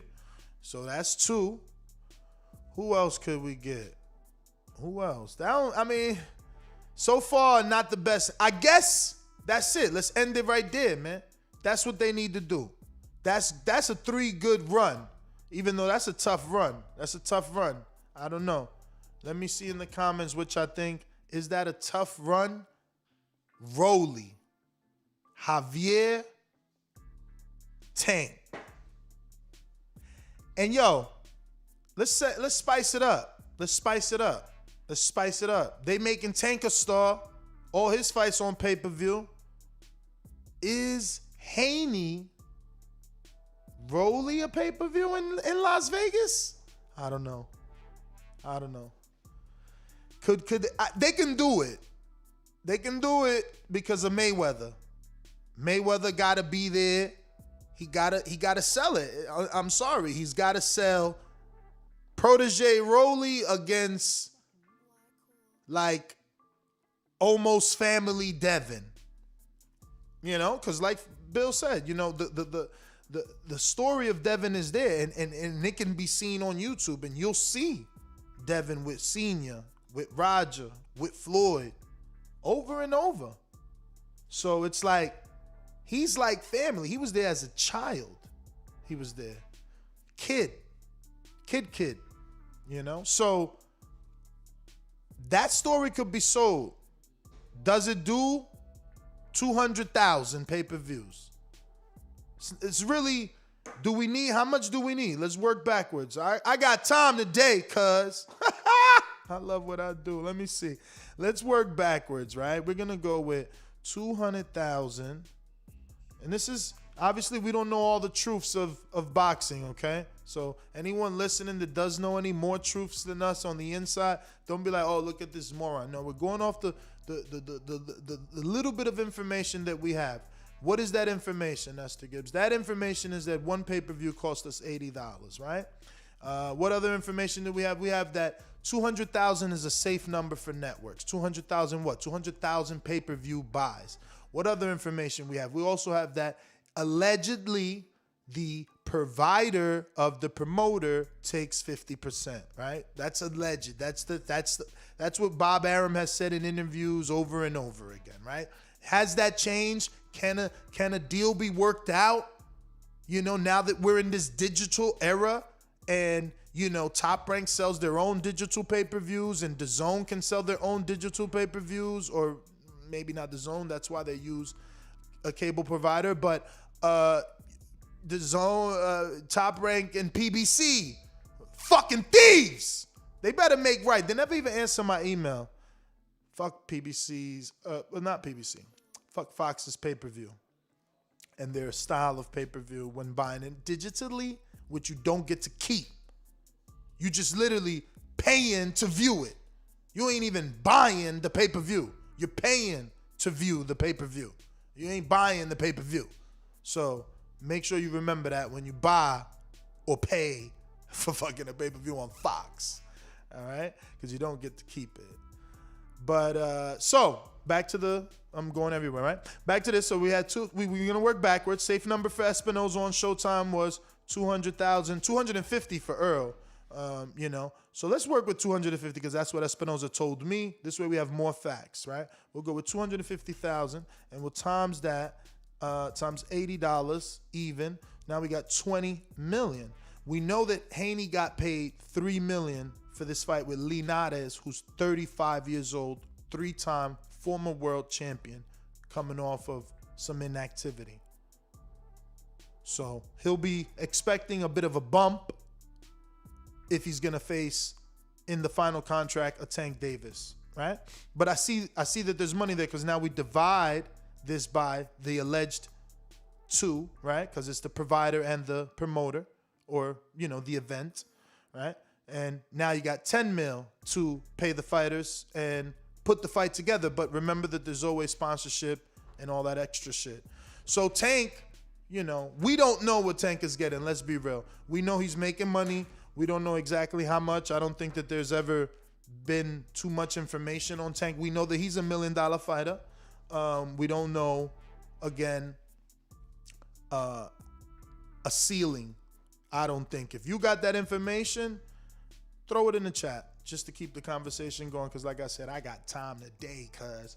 So that's a 3-fight right there. And, you know, that's a Tank fight. So again, so that's $250,000. So now take Tank out your mind and go back to Rolly. So now we know for a fact that they don't need 10 million. So we can knock off 50,000, right? We're gonna go to 200,000 because Rolly never been paid $1 million. So if you do Rolly on pay-per-view, you don't gotta pay Rolly 3 million or 5 million. That's out of the question. It's out of the question, believe me. So we'll do 200,000 times 80. We're back to 16,000. 16 million. We're gonna divide that by 2. We at 8 million. You know, let's say, just not the guess and spend unnecessary money in this hypothetical. We'll give Devin Haney exactly what he got paid. Let Bill worry about that with Showtime for the purpose of the hypothetical, we'll move forward with the $3 million. Right? So they giving Haney his $3 million he got for Linares to fight Romero. Right? Rolly never made $1 million, so we gonna fucking bless him today, cuz. Let's bless him. We gave Rolly a milli, right? We gave him $1 million. Now we know we got $4 million left, so we can give Haney a bump. That's up to Bill to negotiate. But we made money off Haney and Romero if they can get to 200,000 pay-per-view buys, according to all the facts we've gotten throughout interviews, throughout the years of doing our job as media, you doing your job as a fan, reading articles, etc., etc. We know this is a rough estimate. This is not end all be all, okay? So some jerk that knows a little bit more than us, don't come in here talking shit. This is a rough estimate. And let me check my messages right now. I think my girl just hit me up. So after this messages, okay. Parents coming in for my birthday. She's like, don't forget your parents are on their way. It's all right, we got time. You could get them drinks while I keep talking my boxing. So that's a 3-fight deal, and we know that they can do each fight with Haney on pay-per-view. Now, I know you're saying, Ness, what the fuck, man? Pay-per-view, man. What the fuck? What the fuck? I get it. I get it. But from a business standpoint, that's just your risk reward right there. The networks have to look at that. And again, that's 200,000. We now know Rolly never made $1 million, and they had $4 million left over if they reached 200,000 pay-per-views. Now we know that Espinoza might be looking at a Haney pay-per-view to start building his career in that fashion, right? He might say, nah, that's worth the investment. We might only need to sell 150,000 pay-per-views. Maybe 150,000 times 80 at 12 divided by 2 at 6 with Haney's last 3 and Romero never making 1, leaving 2 to give Haney if Bill is a G and he can negotiate him up. There's money to play with and profit. You feel me? So just be careful saying what you say, man. We all here to learn. So that's a Showtime deal. So let's see. Sitting down with Al would be better. Obviously. Shit, I gotta check this message.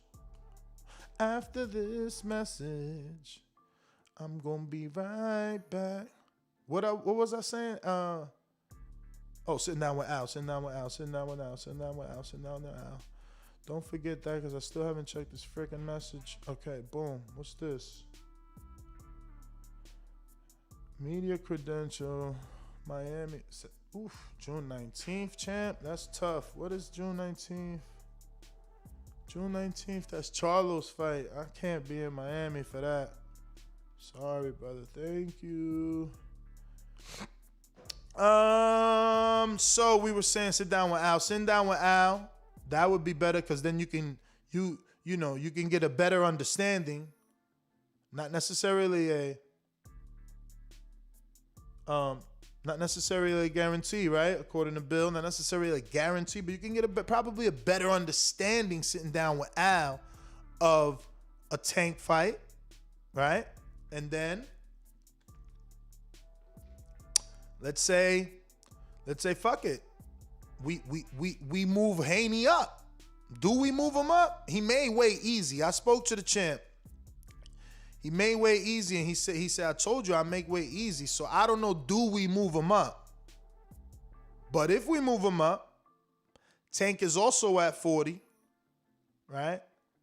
And you got Regis at 40, Mikey at 40.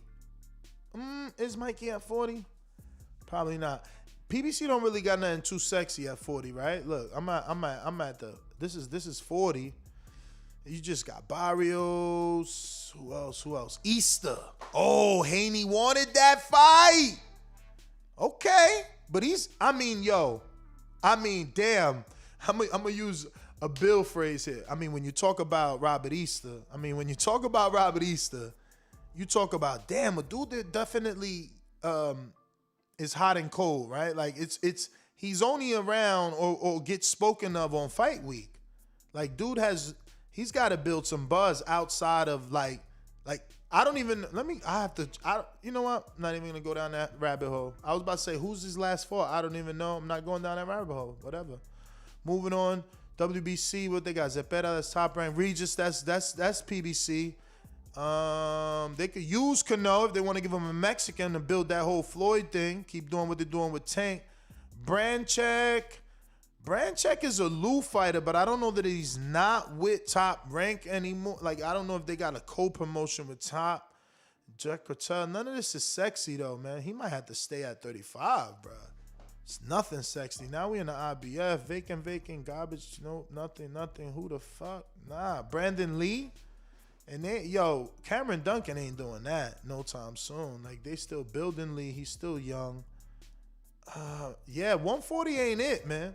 Okay, so it ain't PBC. I tell you that. It could be PBC. It depending. Again, if you think Tank is that fruit, if you think Tank is the holy grail, which, let's be real, he is, right? Like, if you cannot convince Showtime to put you on pay-per-view because of you, they're putting you on pay-per-view because of Tank, right?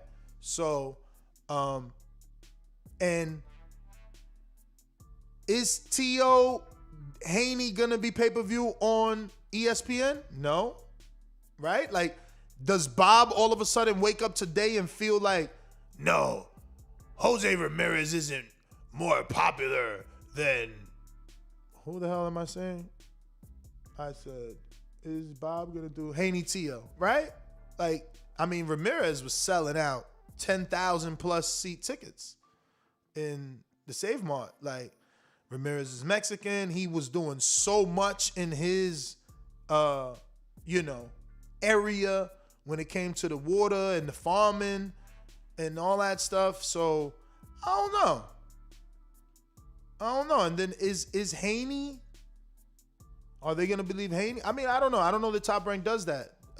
Haney. I think they just did Josh Teller, who's got a country behind him, with Ramirez, and that wasn't pay-per-view for Undisputed. Will they do Haney Teofimo for Undisputed on Top Rank? So really, if you want to be a pay-per-view star, today, first time talking about it, which off the naked eye looks like that might. I guess you can do one with Ryan. You can definitely try to do a pay-per-view with Ryan, but that'll probably be a DAZN fight. But we casually let Bill say that Golden Boy is now with Triller, so he broke that news. Maybe that's why Ryan been pulling out these fights. You know what I'm saying? Because they about to go to and I forgot to ask him, did he know Peter Khan? Let me text him that anyway. But yeah, man. So is Haney a pay-per-view on Triller? Probably. If they pay $6 million for fucking Cambroso, they must wanna fuck. This is why I need a co-host. What the hell? I was gonna text Bill Sons y'all quick, but anyway, they must want to do a pay-per-view with that. If they willing to pay $6 million for Cambrosos and T.O. And hey, what's the big deal? Like, they're really bringing in J-Lo and like mad people are performing on this shit. So I guess in Triller's mind, they gonna make their money regardless. That's how they looking at it. I heard this $10,000 seats, bro. Like, that's a lot of money for seats. So, but that's what I'm saying. You got J-Lo. I got the email. Let me see. I'm going down a rabbit hole. We got to finish the PBC. We did that. We gave them a deal with PBC and kind of Showtime. They're the same shit. With Top Rank, dreaming, it would be obviously T.O. And Josh Teller, anyone in between. Triller, Again, dreaming. T.O. bought himself out his contract. The Haney fight gets done on Triller. It's true. Golden Boys with Triller. They pay for the Ryan fight and anyone in between. So it's 2 fights on Triller. That's DAZN, right? Re-signing with DAZN. Re-signing with DAZN, you know that if you don't get any of those big names, they still gonna make your fight big. Because Linares and Haney felt big. The fight week was there. The cars were there. The celebrities were there. Some rapper got in the fight. I know if y'all was on my live, you know, we had just walked into it. I had tagged Francis on it so he could let y'all know. Somebody named Filthy Rich. I don't know. You know, I don't listen to what y'all whippersnappers listening to these days. Actually, I've been listening to a lot of Baby, man. Lil Baby. Y'all been saying that shit so much, he actually got some shit that is stuck in my head. I think it's with Meg Thee Stallion. I like that song. It's pretty dope. Pretty dope. Pretty dope. Yo, what else we got? So that's that 3-fight deal, man. We did it with everybody we could do it. We're going to get to these super chats. We got R. Jones. He says, if Haney fooled, T.O. better make this fight next. Let's see. Politics, though, man. You know, where's T.O. at? Who is he with right now? You know, who is he with right now? Is he back with Top Rank? I don't know, and that's what we need to find out. Let me get here so I can screen share these. What we gonna put up? We gonna put up right here some IG. All right, so this one is from Jimmy Mendy. Whatever, we'll do it this way. Jimmy says, happy birthday. Devin has no pop, and it's all right because the rest of his boxing palette is impeccable, and he handled that Rocky moment like a Hall of Fame fighter. That's right, champ. That's right. Real recognized skills, man. Them first 6 rounds, it was like, whoa. They calling Loma the Matrix, but I get it. You can't be called the Matrix if you get hit and rocked. I get it. But he's 22. We'll see. How old is AJ? How old is Canelo? You know, the dudes killing the game. Fury, Wilder, they old. They things are set in place already, you know. Work in progress, man. We getting there, though. It was a good fight, and I'm sure it's going to be exciting with what's coming next.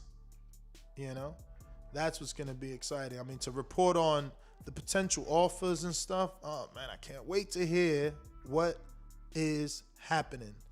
Even free agency. We didn't speak of that. Free agency, you know, staying free and taking a one fight.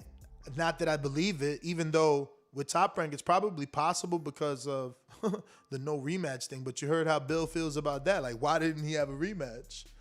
And that's what I'm saying. Like, that's what you get with Eddie. He always got a rematch clause for his fighters, man. Why not? You're going to let that man lose his belt he worked so hard to get. Shit.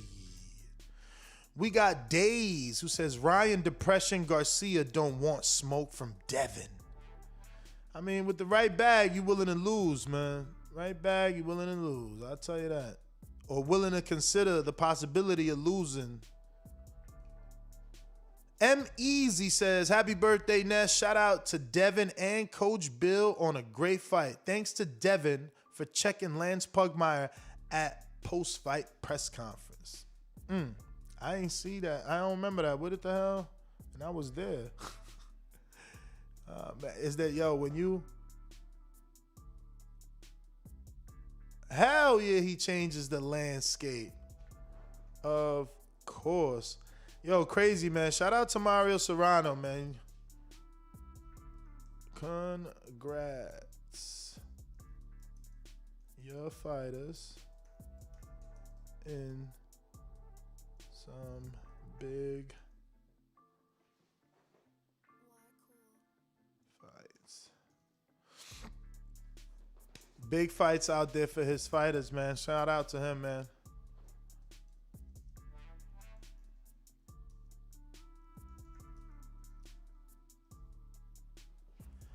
For real, man. I've been rocking with. I mean, he's been rocking with me. Mario Serrano gave me an opportunity when I started, and man, he continues to work with some of the biggest names, man. He's got Haney, he's got Barrios, and Haney's in a motherfucking position right now. I'm telling y'all, it's exciting. It must be how you guys feel when you watch football. You know what I mean? And they go for the draft or whatever. That's how I feel. Like, wow, what's gonna happen? What's next for Haney, bro? I'm so like giddy about it. But yeah, let me see what else we got. We going down the line of the super chats. We got the Brotherhood who says Lopez got dropped in his pro debut. Laugh out loud, laugh out loud, laugh out loud. I didn't even know that. See? I did not know that. All right, what else we got? I had to shut it out. I went members only. People was tripping, saying some weird shit while we was having Bill on. Can't have none of that. Undisputed. Shout out to you, champ. I know you became a member, I believe, during the interview. I just wanted to say thank you for that. And he says, Tank knocks Haney into retirement. Lopez knocks out Haney. Hey, that's a good thing. That means that he's no longer the boogeyman then, right? Because once upon a time, people were saying Loma ducked him. People were saying, you know, Lopez ducked him, right? Lopez he got out of the WBC tournament and, you know, all these opportunities to fight Haney that he didn't have.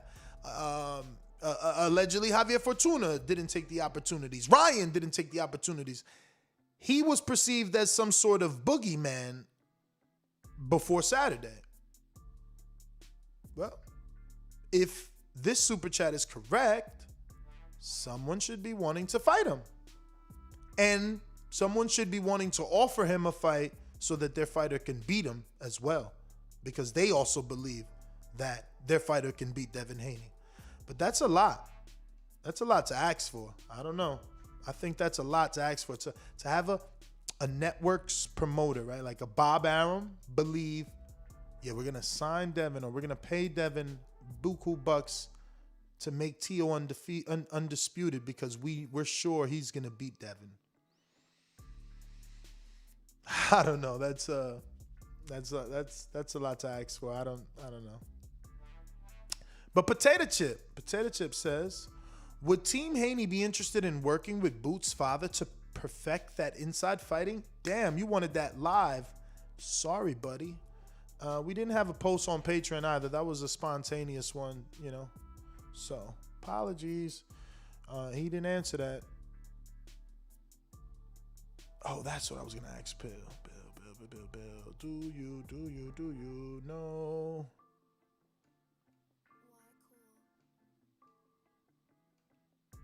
Peter.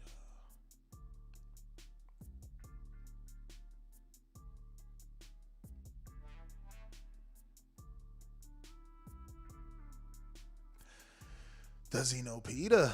Let's get these fucking conversations in motion, fellas. We want answers. You can't handle the truth. Y'all can't handle the truth. I want answers. Undisputed back with another one. Shout out to you. One more. You gonna ring the alarm. Team Haney rushed Devin Haney. Despite being handed the WBC championship, Devin Haney is still just a prospect.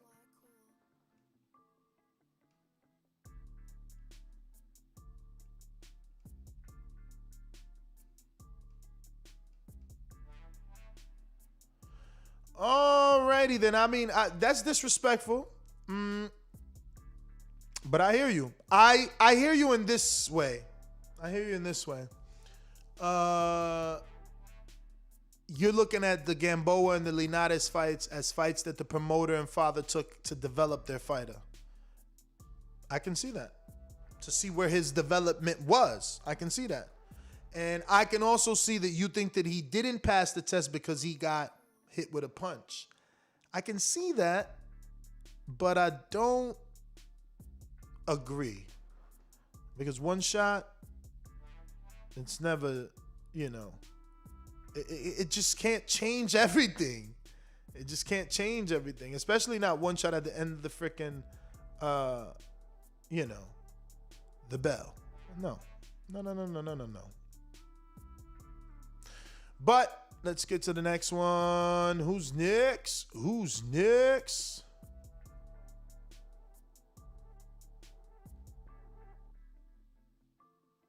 Oh, okay. My bitch like Coco. Yeah, I was listening to a lot of Pop Smoke. Jeez Louise. I went OD on Pop. High and Low says, Teofimo Lopez, the undisputed champion of the world, won in the ring. Now the contender, Haney, have a chance. Wow, a lot of disrespect on the champ, young Haney. But, this is how it was for Floyd. Keep in mind, Haney fans, this is exactly how it was for Floyd with Pacquiao. Some people just thought no matter what Floyd showed, no matter who ass he kicked, man, people still thought Pacquiao was going to beat Floyd somehow. So, you choose to bet on who you want. I'm notoriously known to fall in love with boxers, and pick boxers over brawlers and punchers. I love boxer punchers too. Don't get me wrong. That's like beautiful when you're a boxer puncher, but not like, maybe not in the full sense of the tradition of the word. Like a boxer puncher for me is like a Haney who can punch, not a dude that boxes and punches. No, I mean like a boxer who's Billy Joe, Tyson Fury, but who can punch. And maybe Tio is that. I don't know.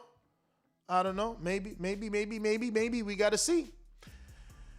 Mad Bet Kansas City says Devin beat the dog crap out of Linares. He raised his profile by others, now thinking he lacked punching power, but the skills will pay the bills. Exactly. At least you've seen that. It's the skill, man.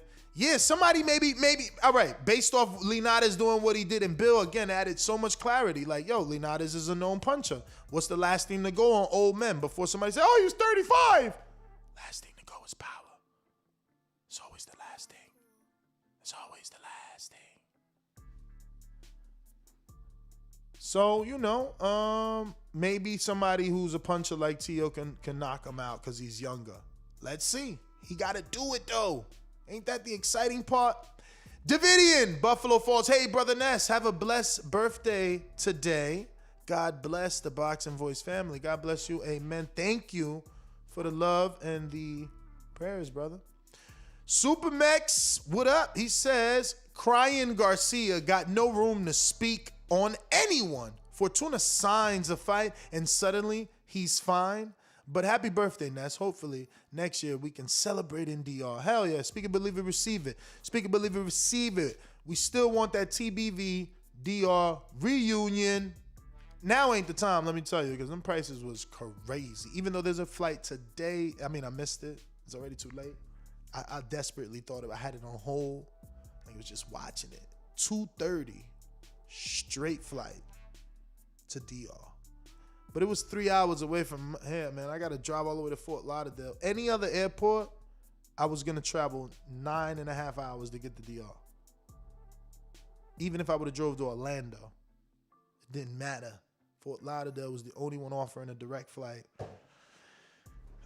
And it was fucking insane, bro. So I'm like, I got in yesterday, literally in my house, like at 2:45 after landing at like 1 something. So I was just like, fuck it, man. Fuck the birthday. It's just another day. You see how I'm working? I'd rather talk boxing anyway. I would have been mad because we didn't get to do an immediate reaction. Like, the internet went down. Fucking hotel let everybody get on the goddamn Wi-Fi. Excuse me. G-O-D. And, yeah, they ruined my live stream. I can't even go live from there. It's crazy. And they didn't even update they internet. Like, yo, I brought Ethernet, everything to do the show. In the room, they got the outlet. Shit don't work. And that was the fucking, what was that? That was the Mandalay Bay. It was actually a beautiful room, but they need to update the electronics on there. The fucking Ethernet, bro. But Potato Chip says, happy birthday. Appreciate your content. Shout out to you. $20 super chat. Fatty. Appreciate it. We got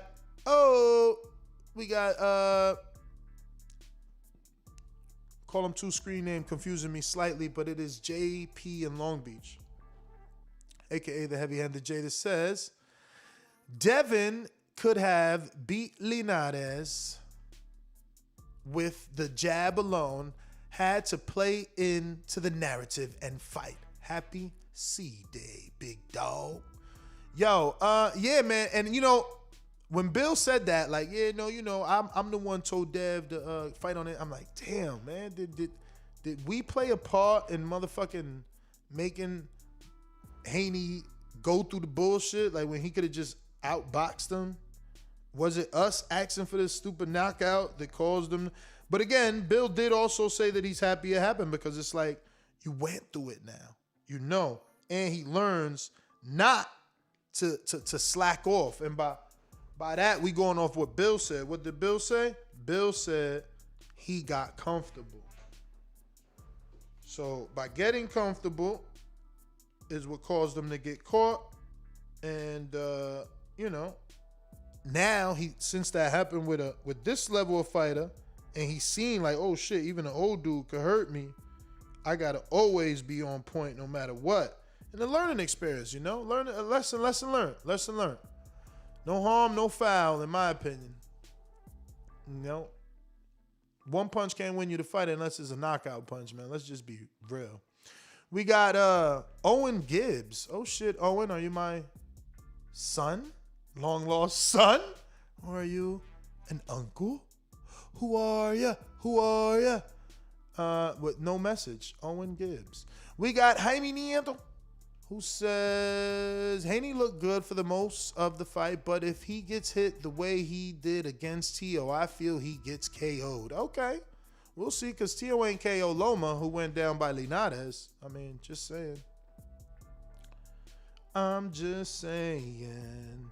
He ain't go down by Linares. So I don't know. Right? Tio Linares put Loma down. That's what I meant to say. Like, Linares put Loma down, who didn't put Haney down. Tio fought Loma and didn't put him down. So how do we know till we know? Till they get in the ring, that's when we both know, I think. But let me see. Who is this? I think this is Richie in Harlem. I think I know this shit by heart right now. Richie, is this you or did we miss you? Richie? Nah, fuck. Who this? I'm gonna learn it. Now that I made the mistake, I'm gonna learn it. Let me see. 3, 3, 4, 6. Why you acting like you ain't hearing me? This is Brandon. That's why. Not Harlem. All right, Brandon, my bad. I'm going to learn that shit now. Let's see. Brandon.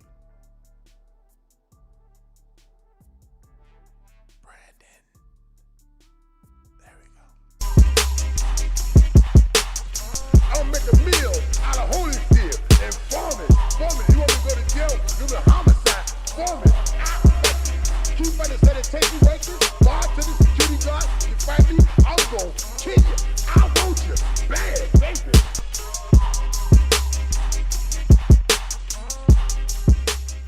Houston, what up? And that's what I tell you last week, man.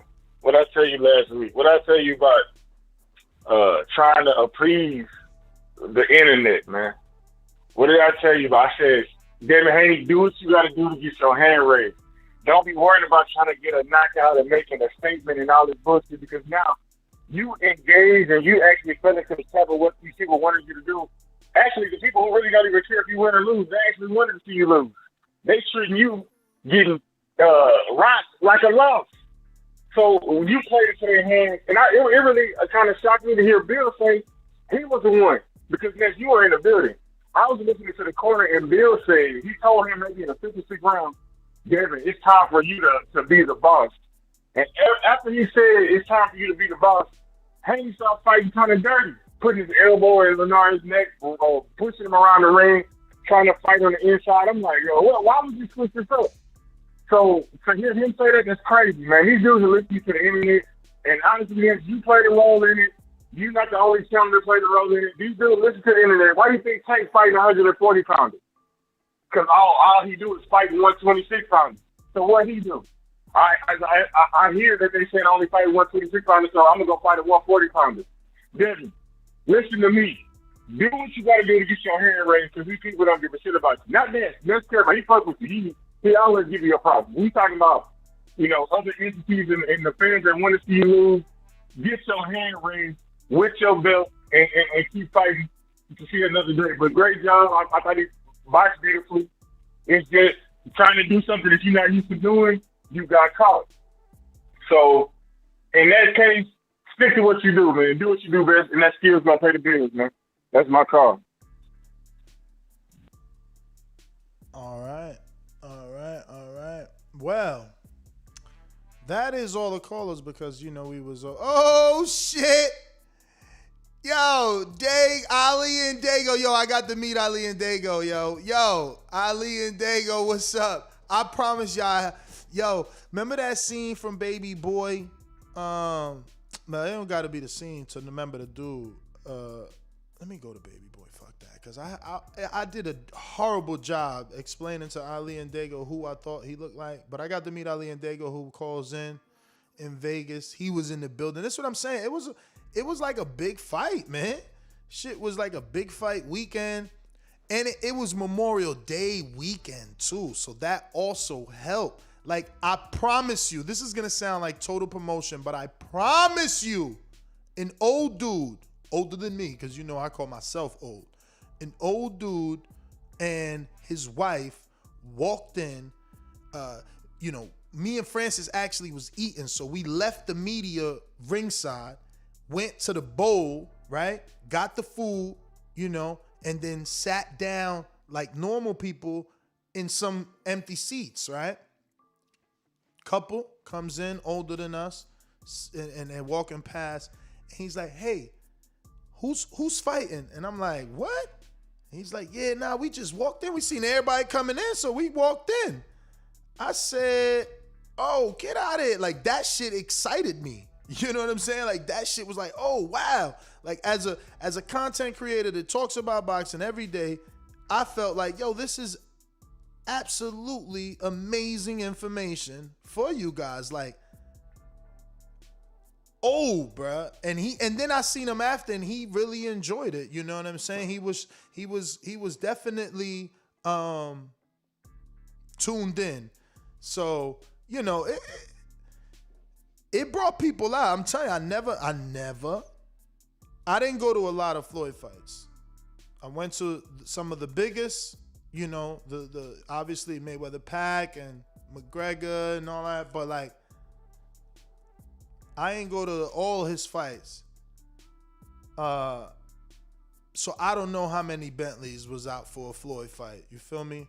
Yeah, Jonathan Sims, calling on Skype if you're available. I'm rocking out, man. My parents ain't here, so until they get here, I'm here. But yeah, that was a lot of. I'm not saying Floyd didn't have Bentleys either. Don't misinterpret that.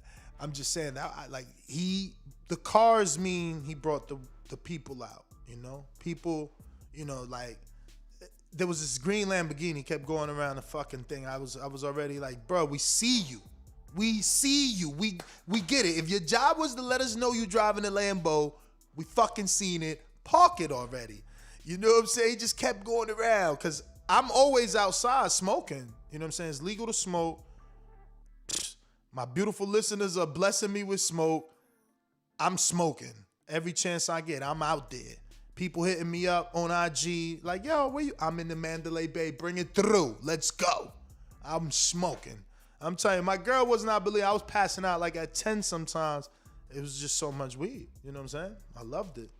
But so I always got to see the bottom of the hotel. Luckily, I was blessed to stay in the actual fight hotel, So I got to feel the environment. The Mandalay Bay hotel is attached to the Mandalay Bay Convention Center. And I hope they learned from that. That was a big mistake. They should flood people to the outside. And this is, again, how you know it was a big fight. They flooded people inside. I guess they thought they was being smart. Like, no, don't let them go straight outside and get them out. Force them through the casino, right? Smart. Not when it's that many people. What? Fights start breaking out. they broke the barricade and went all around, like they was doing construction, right? Imagine, the hotel deciding to remodel a certain part of the hotel, and it's barricaded off with nice drapes because it's a hotel. It's not gonna be scaffolded up. It's like barricaded off. It's got nice black drapes. It's just, you can't see it. You just see black drape. People was not beat. They bust the barricades, went around the black drapes, and cut through all the construction. Fights broke out because people was pushed. It was that shit was like 10 Great Adventures lines on steroids. You could not move. It was crazy. And then, because it's casino, it's not like everybody was going out. You really got stupid people seeing like a sea, man. I'm talking like worse than the Matrix scene with the girl in the red dress. You see how there's so many people on the street, but the girl in the red, worse than that. Like bumper to bumper. Like my elbows, I kept feeling like, yo, dog, like get off my book bag, right? Because it's zippers. So you always gonna turn. If you got a book bag on and you feel somebody tap it, you always gonna turn thinking, what are they doing? Are they opening your zipper or some shit? That shit was too packed, man. They fucking tripping, man. But I get them. They trying to make money. They forcing the consumers through the casino to possibly sit down and play some sort of games. But that was a dangerous thing. I hope they learned their lesson. Jonathan Sims, what up, man? Yo, what up? Top of the afternoon to you, boss. How are you, man? I'm doing good, man. First, I want to just say thank you for all the hard work you do, brother. Especially going back on the road, because that's what really got me to love TBV, was you just always on the road. Like, that relationship you built with Earl was very special in my opinion, because it got me through some low points in my life. Just you going there, watching him train, having that relationship, starting from Gleason's gym in New York all the way to Texas, and then, Wilder and all that. So I just hope you're encouraged to get back on the road, because you help feed the YouTube community with stuff to talk about by you being on the road in the gym with these fighters. So fix that relationship with Wilder, whatever you got to do, and get back on the road, man. That's like your staple, dog. So whatever we got to do to support that TBV family, we should, because he's doing it for us. Now, without further ado, good job covering the fight. I do think that we spearheaded, because I'm a supporter of TBV, what happened to Devin in that later round, because we were calling for the knockout. Even though you were the head honcho saying it, we support you and we are TBV. So we all were calling for the knockout. So yeah, but it's okay. Like Bill said. And let me tell you something, Devin, you're a great fighter, good fighter, becoming great. But man, if it wasn't for Bill, dog, you wouldn't be nothing. You are lucky Bill Haney is your father. You have a really good father. And man, I wish I had a father like that. Like, bro, you wouldn't be nothing without your father. So I hope you give him all his roses plus more, because Bill Haney is that dude. And man, Bill came on the show and dropped some gems. Like, I love Bill, man. Like, it gets no realer than that dude. Like, he gave us so much insight on the game. And like, if you're an upcoming fighter, go holla at Bill Haney, even if you don't sign to him. If you don't sign to him. What's fucking with you saying that reminded me, as soon as he said Andre, I'm like, damn, Andre and Paul Andre do need to holla at Bill. He out here getting it done. Because I don't know if y'all caught the gem. What he meant by that, I believe, my interpretation was, he don't leave it up to Eddie to pick the opponents. Yep. He picking his opponents, and that's why he said, like, I appreciate platforms like you, because you helped me make that decision. And exactly. Andre and Paul Andre, they just sitting there like, we want Canelo, we want Canelo, we want Billy Joe, we want Billy Joe. All right, we can't get him. His, whoever, and it's like, fuck it. Nah, they should be saying, all right, well, what about Gabe Rosado? What about Selecki? What about making your own lane, like Ness says? Make your own lane. And it's like this. See, here's the issue, Ness. Not only they brought the fight too. They ain't just suggestly not as they fucking negotiated the fight. And this is where I'm getting at. See, and this is no disrespect to these boxers, but most boxers don't go to college, so they barely have a high school diploma, but yet they want to holler a business. They say that they're businessmen, and they don't even understand economics 101. And that's okay, because you're the fighter. But when you surround yourself with a solid people like a Bill Haney who is willing to do that work for you, then you get results like Wilder winning his arbitration and making history. Like what Wilder has done is something that every fighter can add to their bag outside of the ring to be better for themselves and in their future. And I feel like Bill Haney would have won the same type of arbitration because he's very intelligent. And that comes with wisdom and time unless you go get accelerated education. And these fighters, they get in their feelings because you tell them the truth. And that's the one thing I do love about you. You tell the truth and they get in their feelings instead of just understanding this an opinion and willing to come on the show and talk it out like Bill Haney does. Because Bill doesn't say everything I agree with, but I understand everything he says. And if I had a son who's interested in fighting, I'll cut Bill's grass just to have a conversation with him. I'll wash his tires. I'll put gas in his car just to have a 10-minute conversation because it's that much valuable. But that's all I got, man. Thanks for the opportunity. All right. I mean, I agree with everything except that Devin wouldn't be shit without Bill. I think that Bill is Floyd Sr. We're going to keep that comparison because it's always going to be there. They don't mind it. And, I mean, it's never bad to be associated with Floyd. But that's who Bill is without the fighting. He didn't fight like Mayweather, who traditionally was a boxer, right? Like, but Bill is the mouthpiece, but he wouldn't be an oracle like T.O.'s dad or like himself or like Floyd Sr. if it weren't for the sons. The sons still have to perform. And I'm sure he'll say the same thing, that, you know, while he will accept the praise, maybe say thank you, I mean, it still boils down to Devin doing everything Bill says. Everything that Bill says he can do. He's still got to go out there and make his father's words true. And you know, there's a lot of father-son relationships. You know, we ain't gonna say names. We all watch the sport. A lot of father-son relationships that don't go as well as this one. That's why I'm just like, wow, smiling, man. Smiling. It's just like, wow, I cannot wait to see what's next. Troy Killer Entertainment King, I'm back. We waiting on you. Can you around? I mean, yo, yeah, I could take. If you around, I'll bring you in. You know I'm here. Let me know. We got Davidian. What up?